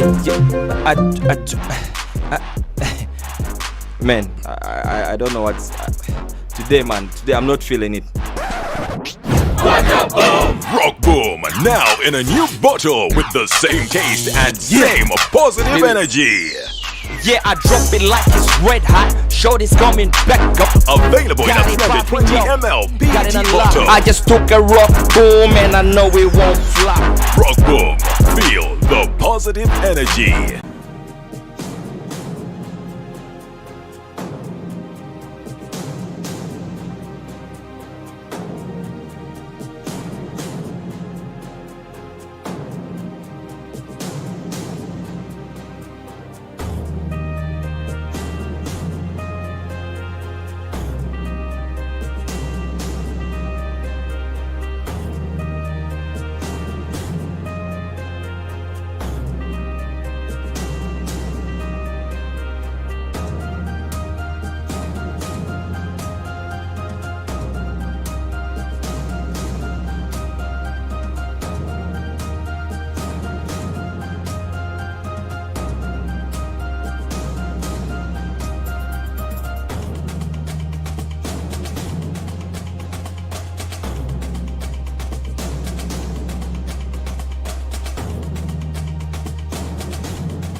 We are back online. We are back online, ladies and gentlemen. I mean, the conversations that just happen off and on air are just that interesting that they even buy into the time when we come online. But ladies, you're still with us on News 24/7. We're discussing matters of national and regional importance, what Mr. Matua has called the geopolitics of this region. And we are transcending into another topic here on Viewpoint. But before we do that, I want to read some of the comments of some of the people who are following us on Twitter Spaces. And Ewan Kisambira Kulusen says the demonstrations in Kenya is just basing on power sharing, and if Ruto will agree to share power with Odinga, demonstrations will not happen again, and if he fails to share with him, it will not stop. That is what he says. And Munyendo Aziz says demonstrations in Kenya is not all about huge costs of living, but it's emphasized on political fraternity. While Kwikiriza Wycliffe says if Raila Odinga won, would he be striking against himself? Most of the strikes in Africa are political based. Raila is just using Kenyans for his own interests. Those are the views of some of our viewers on Twitter and our YouTube channel. Ladies and gentlemen, my name is still Derek Wandera. I'm still having a very big panel of discussants this morning. Mr. Isaac Kayonde, who is an NRM. He keeps reminding his colleague, please remind them that you are NRM. Isaac Kayonde is also a mobilizer of NRM and a former MP of contestant MP candidate. Of that is Gomba West. And next to him is his colleague that he has kept tapping. Please, you are NRM, you are NRM. Jacob Richards Matua. Jacob Richards Matua is a person who has very strong views and strongly opinionated about issues of Africa. He calls himself a Pan-Africanist, and he is also what we call what we have known him to be as NSSF crusader. He's also a farmer. He rears rats. Ladies and gentlemen, that is an advert you need to pay for. There's something very important. I'm leading a coalition of Uganda, fierce patriots and NRM cadre. Why am I saying fierce patriots? Honorable Haida can be part of it, even if you are not NRM. These patriots and the cadre believe in an ideology of a better Uganda for all. Yeah. That is the coalition that is fighting against corruption. We started with NSSF. We intended to clean about 13 major government entities, bring this country to order, bring system to work, to create a better Uganda for all. Thank you. On my right hand is Mr. Harold Kaija, who is the Deputy Secretary General of the Forum for Democratic Change, and he's being seated next to Joseph Sabiti, who is the principal press secretary of the Speaker of Parliament, Miss Anita Among. Ladies and gentlemen, we want to engage another gear as we leave Kenya and try to sit down right in Uganda and in Kampala, to be particular, where two members of NUP spent over 17 months in prison, and they were released 2 months ago. But since then, they had never spoken to the media.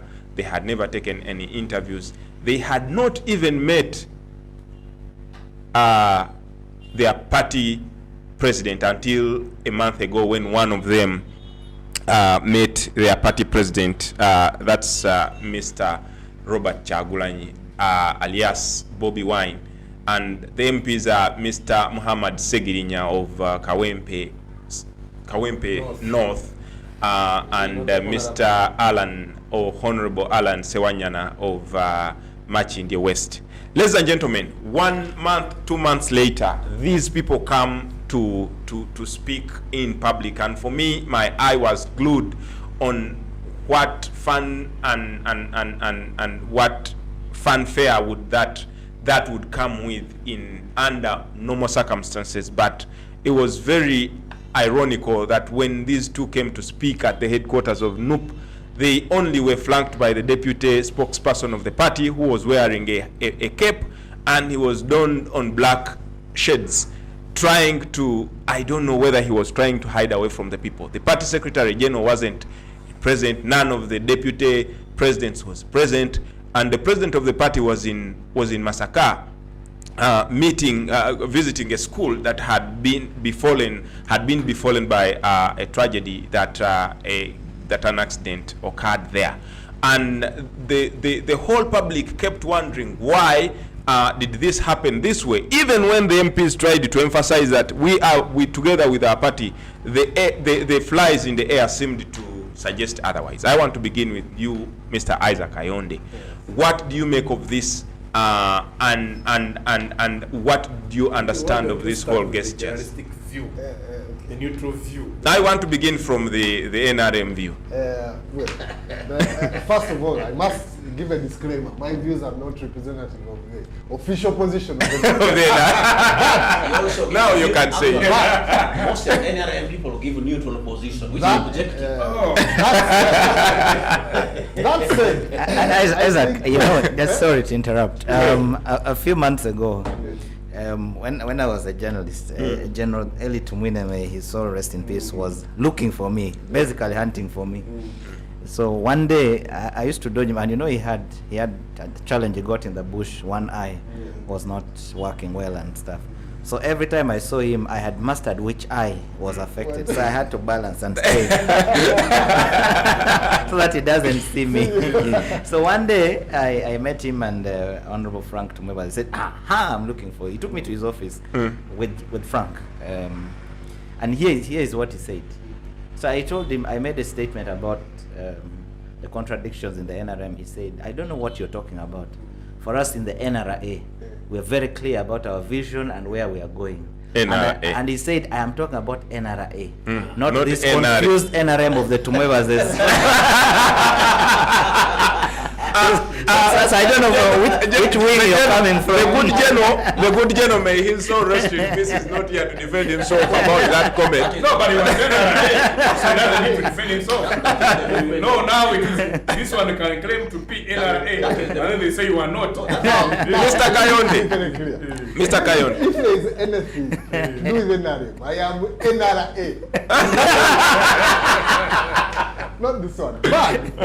But yeah, another day I will give you my ideological perspective about parties and NRM.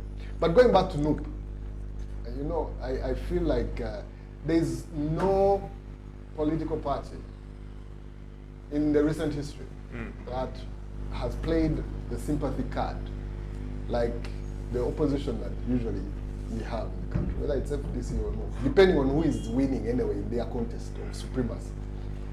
The issues about Ssegirinya and Ssewanyana, first of all, they are, I may not agree with what government is doing, but I have seen a consistent pattern about the tool used by NRM to kind of quash a power contest after an election. So when I look at 2011, Besigye went in for months. I don't know how many there were. But months, significant, like 4 or 3, or around 4 months after the election. Come 2016, whenever there was something that comes after the election, like what happened in Mbuya, I think, they arrested... Guys, we just would like to excuse Joseph. He has a very serious emergency. Joseph, thanks for being with us. All right, thank you guys. All the best. And I hope all goes well. Yeah, it's fine. All right. Joseph, thanks for coming around. He had a very big emergency that he needs to attend to. Okay. Yes. Yeah, so in 20, right from 2006, I mean the arrests after elections happened. 2011, Kizza Besigye was in for 4 months, and I think a few of his cohorts. 2011, we had 2016, we had Kabaziguruka in jail for over a year from that Nakawa contest. Ssegirinya and Ssewanyana are not necessarily exception to the rule. What I can see in the politics is that their arrest, being political, has a purpose to kind of embed fear in the opposition ranks, that, or a message that if you go hard, these are the consequences that you will face, right? And I don't think Alan, Ssewanyana and Ssegirinya are the hardest people in the opposition. No. But also we know that their matter is still before court. So there is very, it's a very... you see, even if the facts are different, the perception of it, for me, I'm trying to deal with the perception. Nobody believes, at least because we haven't been presented with the fact, that Ssegirinya and Ssewanyana had anything to do with the massacre murders. Court can tell us. Court will tell us, but like I said, the perception that we are dealing with is that they are very innocent, right? But I'm also giving you the history about political arrests after. Kawaziguruka was majorly an unknown factor in 2011, but he was arrested for a year under the pretext that there was was something like an attempted something there in Omboya. And he was taken in, and years later he has never been convicted, he never found guilty and everything. But was it a political arrest? Maybe it was. Now, for me, what I read into it is that NUP has not given full support to these two candidates. Full support in terms of their backing of these two. What I could take out of their coming at the press conference was they were trying to kind of water down the aspect of negotiation with the government. And unfortunately, in my view, it was really a failed attempt. You see, while Ssegirinya and Ssewanyana acknowledged that they had nothing to do with the negotiation and they do not have any negotiations that happened there, I feel like they were in jail. If there were negotiations that were happening, they were happening out of jail. The mother going to the speaker and going to the justice minister, they certainly did not need permission from them in jail. But as a mother, she was exercising her right to go and talk to whoever needs to hear that, you know, my son is in jail, we need fairness here and there. Right? Yes. So negotiations could have happened without necessarily these two being participating in them in any form, shape, or way. You know. So for me, their attempt to downplay what Mao was talking about and other people, their bed bwanikas and everything, is again being myopic in that sense. In that sense, the Museveni phobia from the opposition, especially NUP and FDC, is really uncalled for. You can have your principles. You can disagree with someone and have your principles. I mean, not talking to Museveni or talking to people with the power who are NRM doesn't make you any less of an opposition person. You know? So for me, the biggest aspect about this press conference was really to kind of downplay. The second thing is Ssegirinya and Ssewanyana are really also trying to fortify their politics in their bases. I think they come from areas which are opposition leaning, and they wanted to go back and say, okay, we are still here. You can clearly see their unhappiness, but they probably doing this to buttress their support in one way or another. That said, the other aspects about their press conference, they are wanting to go abroad for treatment and all. Again, I keep saying it's sometimes an indictment on the opposition that even when they take power, things may not be different. That their desire to go abroad for treatment sometimes overwhelms me. I mean, Andrew Mwenda fell sick badly, and he decided, as a person who comes and professes patriotism, he says, no, I'll be treated in Mulago. And he went and he became fine. If you have a skin disease, really, again, like I said, the conditions might have been extremely bad, but at least show us faith that, you know what, you will stand with the doctors of Uganda. You will stand with those and not agitate to go abroad for treatment. But again, it's their right, and I think they should be accorded that fairness. I think you have a point, but when you look at the body language and what many people have been asking questions about is what was their motive of coming for that press conference, especially without their party leaders, but also was their story that they told very convincing, especially when even their release has very many question marks of how they were released, even without bail papers being veiled in Chigo. We know that the bail papers in Chigo arrived at about close to midnight, but these people had long left the premises of Chigo. And then the question of negotiations, whether they did or not happen, whom did they favor, and what does that mean to the entire opposition in this country? Mr. Matua, I want to bring you in at this point. In your view, was this story a convincing one, and does it answer some of the questions that many people have been asking about the negotiations, but also the fact that there might have been talks between some top opposition leaders and the state? Yeah, thank you very much. My brother Derek and my senior brother Harold Kaija and my comrade, Yes. Isaac. For us, we are brother. These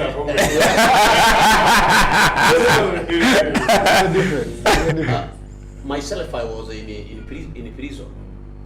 By the way, I found myself in safe house over an allegation of incitement to violence.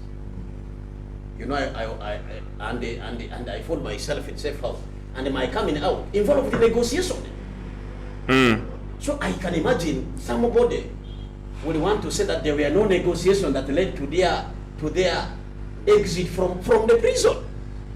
Mr. Kaija, please encourage our members in opposition. Let us stop deception. Let us stop politics of playing to the gallery. I can tell you, can you marry a woman without dating her? That becomes abduction. It used to happen in my village. You abduct you. Men could waylay a woman and carry her by force to the house of one of them. And then they pay down later. I can tell you, even in business, you can't buy something without discussing the price. Is it possible?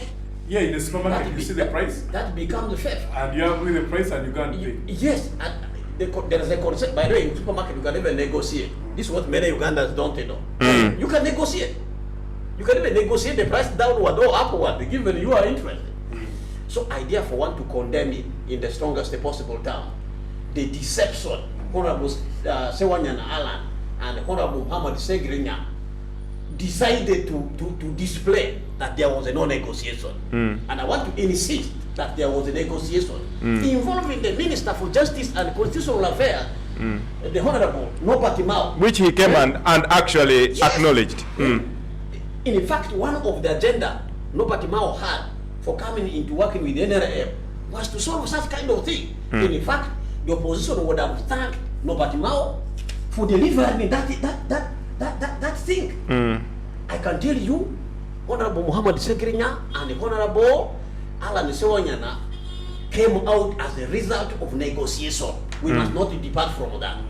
Then the ugliest bit of it is the attempt by the opposition to try to downplay this, particularly to their radical base.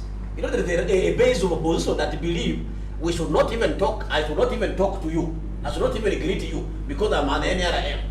So that is the group they wanted to appeal, and it is very, very dangerous to go that way in politics.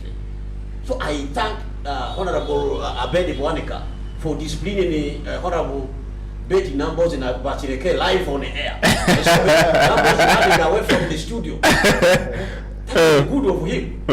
I can tell you. They are both opposition, by the way. So disciplining live on the air. Very, very important. Just for a context, Mr. Abed Bwanika is an opposition leader Yes. in NUP. Yes.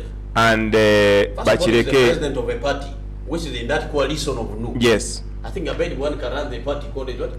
It's PPP something. Yes. You can no longer be president of the People's party, also be- Progress. In a coalition, it can be there. You see? Yeah. It's not a coalition. Yes, It's a yes. party. Yeah. NUP is a party. Yeah, these people just had an MOU and it was never a National coalition. unity platform. So a unity is a coalition itself. It's just a name of the party. National Unity The Platform. name alone tells you it is a coalition. National unity platform. So a platform where people unite from the different background. So I can therefore say there was a negotiation. It is a really cheap popularity for the people in opposition to try to down. My guests, please make sure you take crystal water for those like Mr. Kayode who consume rock boom and that Mr. Kaija doesn't like so much.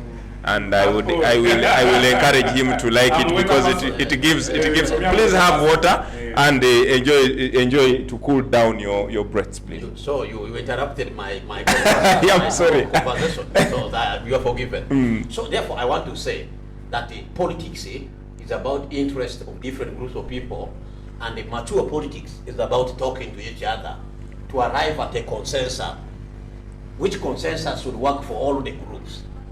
So now, that kind of politics where people believe, Mr. Gaija, that there should be no talking to each other, is an extremist approach of politics. We should and must not try to promote in this country. It is very, very dangerous. In fact, it is politics of radicalism. You know, it's a very dangerous politics. In fact, in politics, we must always be talking to each other all the time to try to create a consensus. One of the things this country is suffering from is the lack of national consensus. We basically don't have any issue over which we agree, apart from the national anthem and the national flag, where we all belong to, we all claim to belong to. What else do we agree on? We must have consensus on very many issues, whereby we say this is our approach of doing it. Now you can have a different idea of how to go about it. We NRM can have different idea of how to go about it, but there must at all the time be a consensus in civil politics, in mature politics. So therefore, I thank the leaders of NUP for signing those people. That was also good of them. Yes, they were abandoned there. And even the only leader who was there, the deputy spokesperson, decided to hide himself in a shed. But then you can hide yourself in a shed. Usually members of the intelligence community do that. Yes. That man, Mufubiro, decided to hide in a shed. I said that, meaning that they also disapprove of what those people did. The second thing is, when the people came out of jail using negotiation, the mistake they did was to keep their political leader out of it. Yes. So now their political leader are seeing them as a betrayer. They were not involved, so they don't know whether they are for them or they are for a different group. That alone tells you that there is deep mistrust within NUP community. Yes. In fact, what other evidence do you need to conclude like I have done? In fact, News 24/7 ran Yes. a very inside story, a very big inside story Yeah. about these happenings, and they Yeah. talked to the deputy spokesperson of NUP, who said these two, apart from the time when I think Ssegirinya met with Bobi Wine, they have never met him. They have never updated him. In fact, some of the sources told News 24/7 that there have been so many attempts of NUP trying to get in touch with them on phone, but they have been given to ADs or telling them that the honorables are too tired to speak. Yes. They cannot speak to anyone, Very including the president of the party. And I thank News 24/7 for doing that inside story. It tells you that there is deep mistrust. Even the leaders of NUP do not know whether these people are for them or they have now left them. So that to my conclusion is that press conference was to try to appeal to the leaders of NUP that we are still with you, which failed in its first statement. It failed. If that was their intention, it failed. I want to declare that it failed. Yes. So there is a need for our members of NUP. I appeal to them. I also wish them well, but I would love to see an organized opposition which discussed alternative views which discusses alternative policy. Let them come together, discuss among themselves, let them talk, by the way, first of all, among themselves, do away with the mistrust. There is a mistrust. You saw what mistrust did to FDC. It tore the party. That's where ANT came from. So if this is done, if this is done, Mr. Harold Kaija, the Deputy Secretary General of FDC is here. Mr. Harold Kaija, before you answer the question of whether or not FDC is done, but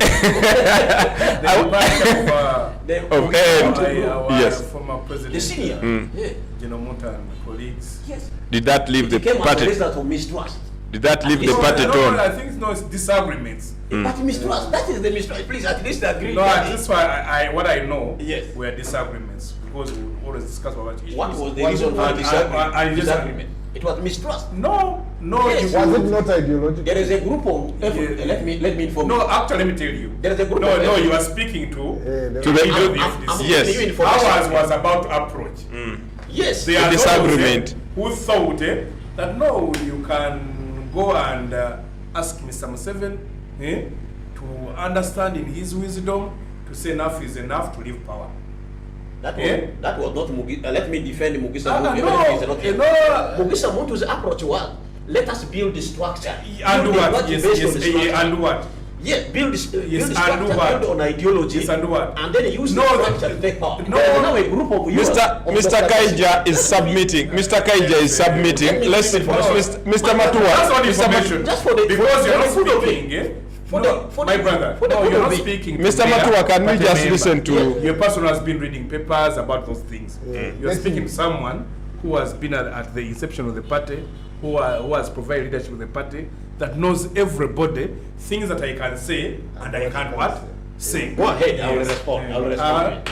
Place your question. Yes, my question is. As you can see. My question is, I do understand. My question is, what do you read into that appearance, public appearance, first public appearance of the Honorable Ssewanyana and Ssegirinya, and do they tell, does their story really sound convincing?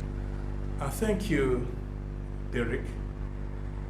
I was very uncomfortable discussing this very topic because apparently the media did not give it As much attention as it should. as we thought. No, not as we thought. And because I've been close to most of you in the media, sometimes I know why you don't. You come to cover a story and you don't get what you think you wanted.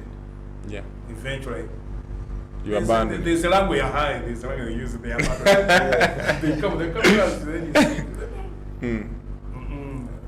So, the information we get is very scanty. Scanty. It's, Yeah. Now even what News 24/7 brought was an analysis. Yeah. Analysis is not a report. It's what you read. It was an inside story. Yes, so yeah. it was based on sources Exactly, who yeah. are inside. Yes, like and that analysis, it is- because yeah. you pick from what you read. No. A report gives an account. They came, they said all this, blah, blah, blah, blah. Which I was trying to. Yes, and I think when you people in the media listen to what our colleagues presented, you might not have been convinced. No media house gave a full account. They only gave bits.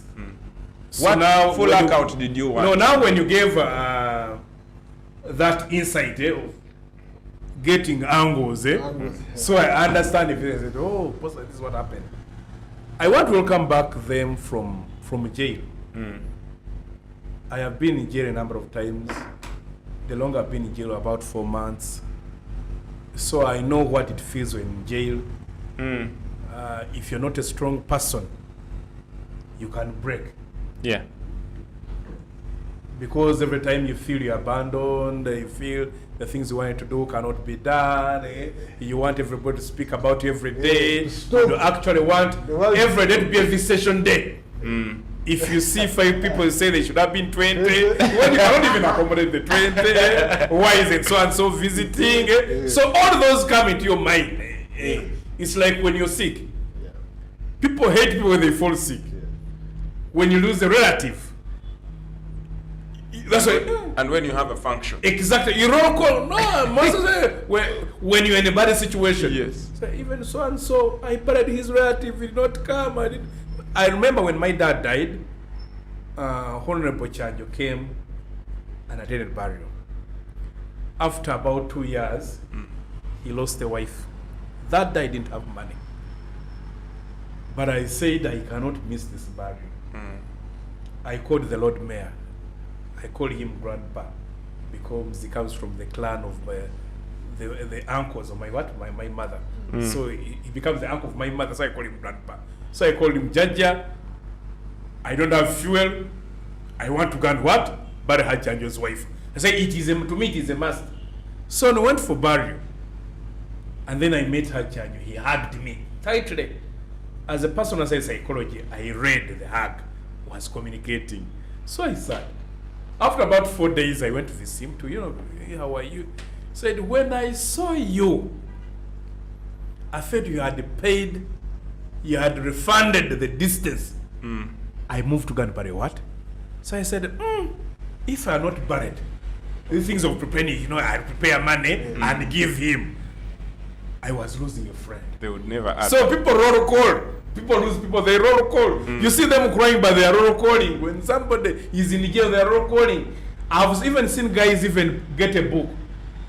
Whoever this, they do what? They write your name. And on the date. Rionga came, Edward, Derek came, so-and-so came. And then they even say so-and-so came 4 times. So now, if you are not strong enough, and the person who was put in jail, you always come to speak to you. Can't you see? All the people who are on your side They are not here. And you actually see they are not what? Yeah, they use that kind of information. I remember there's a former UPC guy who was an MP and joined the NRM. He was in West Nile and then he lost a wife. Apparently, NRM people did not go to attend burial. His former UPC colleagues came. The guy said, I feel ashamed. Guys, I feel ashamed. I said I thought I'd gone to NRM that these guys love me, but they know what to be seen. The guys I abandoned are here. I said, for us, we are here. A weak person, you'll find yourself what? Falling back. So that's why this language of negotiating, blah, blah, comes in. And you would feel for them if they actually did what? Negotiated. And in Mr. Museveni, there's why he does these things. To make sure it's like, you see, if you date an old woman for a girlfriend and you are eating her money, do not pretend not to want to walk with her in public. She always want to. Wait, what I can understand?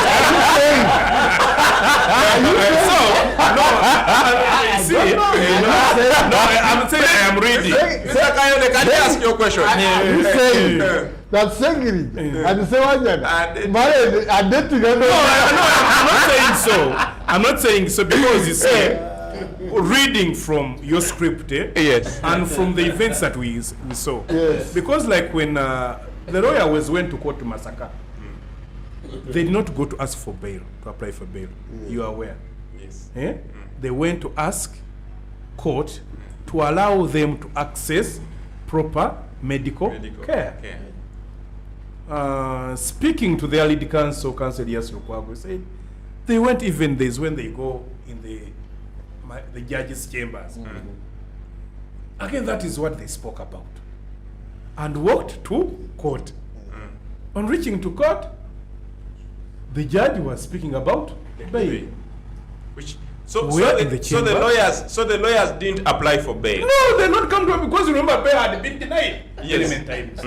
So even that, now everybody got confused. Of course now, but you see this when you're confused, like you're pro, and somebody has dropped money. You pick it, I am lucky. So you start enjoying the luck. They processed and then they applied for bail and got it. Then going to pick them to their at Kigo. They don't find them there, and yes, Their lead counsel, Mr. Elias Lukwago, was in Chigo at about midnight, Yes, and yes. he was not sure whether his his clients were in prison or not. Yes, they are and not- yet he is supposed to be Yes, they're not privy there, and to you the see, information and of you where cannot he's... leave minor signing papers. Yes. And then they're not. So who signed papers. the papers? No, they signed way after some time. That's true. But I'm telling you, prison cannot allow you to leave. Man, I say, even if it's an uncash bail, because the thing is, it's an uncash bail. Say, first sign. Even when you come to court, they first take you back to sign out. Mr. So- Honorable Alan Ssewanyana and Ssegirinya insist that for them, at that time, they did not mind which language the prison warders or the authorities of the prison told them to leave. Even if they had used the Lukbara, which they don't understand. That's what I'm saying. That's what I'm saying. They would leave. So whose blame is it? No, it's for not their Ssegirinya blame. and Ssewanyana to That's allow what I'm to saying. It's not leave? their blame when you're in jail for a long time. You feel that those who are on your side are not doing enough.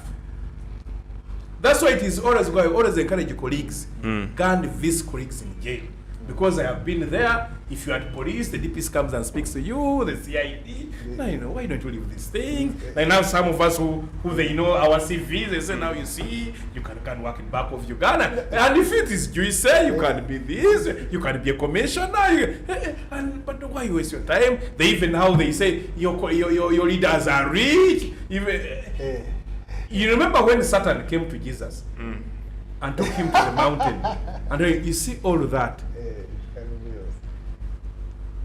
If you profess my crusade, I can give you all of that. It was the character of Jesus and being divine who said, no, don't tempt me. If it was a human being, you give me all that. Like if you tell me all those houses, I'm going to give them to you. The land title is here. The transfers are what? Done. Are here. My dear, you will see somebody running for those houses. Now colleagues leave prison. They go a war. You see, one time the Lord Mayor was teaching me a thing that don't always be speed at writing. Because what you write, people keep it. One day they'll bring it out at a time when you don't want to see it. Say, but this is what you see. Sometimes write when you must write. So these are people who are known to be speaking, who love the microphone and the like. So everybody expected them the next day come and say thing. From your article, when you hear what the spokesperson was saying, I have not heard from them, as I have been looking for them. So it creates a lot of suspicion. And politics, perception, or in communication, perception. Even exactly. So even those who like them, how do they get bail? Because the Lord said, no, we have not come by properly. Why were they given what they did not ask for? You went And then how they left prison without signing. And then how nobody could access them. Why? Then they are so quiet. Why are they quiet when they... Also add that when they were released, at least people took more than 3 days looking for them. That's what I'm saying. Because they would say, you see, I am home. Please come here. People started looking for them. Now when you hear their spokesperson say, you want to call them, they give an APA. You see, when somebody is sick, you know, sick people inviting people to come and visit them. Even they want to talk to them. Please come. Until when the doctor said, you must not do what? You must not speak. So this kind of, I feel they have been put in a situation where people now do not trust them. Yes. My brother talked about negotiation. Mr. Kaija, you have 2 minutes. Yes, negotiation in the way your boss operates. You see, Uganda said about negotiation is where 2 or 3 or 2 or more parties sit together to negotiate over something. By negotiation, there is a give and what? Take. And take. So that's why I say, if there was a negotiation, what did these guys give in? You know, that is the question. What was the takeaway? Yes, and then these guys wrote, they did not take questions. And then you see, everything that you hear of what happened, even the press conference, because such a press conference should have been a big press conference. And we did. If the president was in Masaka, and would be there the next day. They will say, no, we're not having it today. We shall have it what? Tomorrow. Because the media did not ask for a visa to come to Uganda, that they are actually going. It was expiring. To inform you, I have seen the president attending a press conferences where a former detained person has been released. Yes, even just a voter. Yes, so Voter, in such a situation, my colleagues will have to do a lot of work. To convince. To convince now, because you see, I want to speak to the spokesperson. I would tell him that you wouldn't give such a statement to the media that you say I've been looking for them. You see, as a PR person, there's what you say and reserve. Because you see, what you say builds or breaks. A PR person is not any other member. Like as I told you, I'm a deputy secretary general. And there is information you keep on. And Mr. Kaija, you should just know that the PR or the spokesperson was speaking to a journalist who was already informed, who came armed with information. Yes, I know. So he did not speak from the fact that he just came for a shopping expedition. No, you are aware. The journalist there are a number of had times we have spoken called to the me. insiders, and he can tell you that you, spokesperson, you were in this meeting on this day at this time, saying that these people have distanced you. Why have you distanced them? No. So when you ask the spokesperson that kind of question, Derek, he has no choice but to answer that. No, the questions we refuse to answer. You are aware. And they He are has told, just, yes, he you are has just aware. refused to answer Yes, questions. On their differences. Ladies and gentlemen, you need to run away from me. That is going to blackmail the organization. You know, they keep away. The times we invited the mayor said no. Probably they didn't want situation. to run away. Maybe there is something they want to but you communicate. say, has that press conference added something to the no agenda? It did not know. It hasn't. Who does? Because it's only people who don't want to read into between lines that see the communication. Now when you go in the issue of reading between lines, Yes. then you know there's a serious one. How many people are going to read in between? Ladies and gentlemen, I want to thank my panelists who have been very wonderful today. Last word. Mr. Kayon, I want to give you a last word in 1 minute. I will give Mr. Matua one word in 1 minute, and Mr. Kaija. Yes. First and foremost, listening to Kaija, I have accepted that he has deeper connections than me in the circles and spheres of the opposition. So when he starts to exhibit doubt in the fellow opposition people, I must commend my chairman, Museveni, for doing such a wonderful job. You have had NRM has never been any safe because they have had fights here and there every year. Yeah. But I must comment that, now I understand that even Luke has our supporters in there. I mean, Who are the supporters? I don't understand. The way he has described it, that clearly the demeanor of these people when they came for the press conference, they were not there on their own volition. I saw my brother very happy. He was smiling to know their demeanor there, they were not there on their own free will, and the party trying to distance itself. I mean, I could see. Now I am confident that the party chairman is still working. So the party chairman has caused the disorganization, No, I mean it's... Actually, on that what you're saying, you must not be happy. No. I mean, what I'm saying, you must not be happy when such a thing happens. What broke a country called Somalia? In one minute, please. In 1 minute. In 1 minute. No, we exchange. I can even give you mine. Okay. And just use and then you. Actually, In 1 minute, that is what I'll speak Please about sum and up. leave. Yes. What killed this country called Somalia, and the problem it has, was that you suffocate any distant voice, and then it is only you speaking. Okay. So that nobody that is of high caliber is opposing you. By the time you collapse, even if you're a rich guy, you die. Your wife was not empowered to run your business. Your children don't know how to. Let me give you just in the next 2 years. Point of information about You've collapsed. your boss, your leader, the one you have professed to allegiance to, Dr. Kizza Besigye, has come out clearly and said, you know what? Even as we have people on the NRM side, in his own words, Clearly, politics is not a moral contest. If I am to retain power, I will try and retain it because that is what political parties do. You know, winning people from your side and you winning people from my side is the fundamental of the democracy and the ideological That's union. true. So That's I find.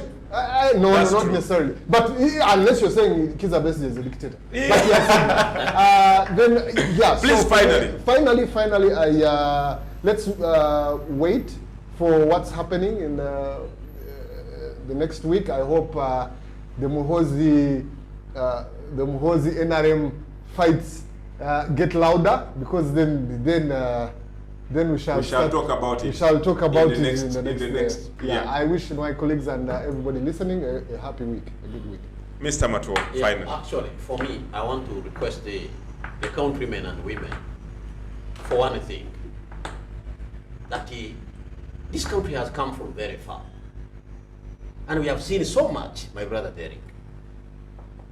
I am pleading with the political class in Uganda to try to cherish politics of principle, politics built on values, ideologies, political agenda, and truth. This politics of deception is not sustainable. You can see how Betty Nambozi was unaddressed live on TV by Dr. Betty Bwanika. You can see how the press conference my two brothers, Honorable Ssegirinya and Alan Ssewanyana held, led to more damages to their image and to make it worse, even to the image of the party they claim to subscribe to. Sometimes we must be very truthful. Assuming these guys agreed that our coming out was as a result of negotiation, that would have done a lot of relief. Maybe their bosses would want to now know the terms of the negotiation, so that their engagement is only on knowledge. So we must try as much as possible to be truthful. And for me, as a typical Lubara, I believe in the truth, consistent with the political ideology that I espouse of a better Uganda for all. Thank you very much. Thank you very much. Mr. Kaija, you said your last words. Just 1 second. Yes, my last word would be that in whatever we do and whatever we say, let justice win. The moment some people feel marginalized, like in Uganda, there's nothing like you would call opposition. These are captives fighting to free themselves. When you have opposition, you presuppose that their ideas are accepted, are taken into consideration. You always say you speak even if you have the best ideas, the eyes have it. But there are some So people in a question of the eyes have it. in opposition who actually any other empathy disguised. Yes, and why do they disguise? Those are captives. You saw the deputy, you are president of Uganda. Ladies and gentlemen, we cannot go any further from this. You have been a very wonderful audience, and thank you so much for having such an engaging discussion. I am Derek Wandera. I was sitting in for Daniel Utaya for the Viewpoint on News 24/7. Thanks, and until we meet again on Saturday, same time, same place, with bigger and better discussions. A very good afternoon, and have a good weekend.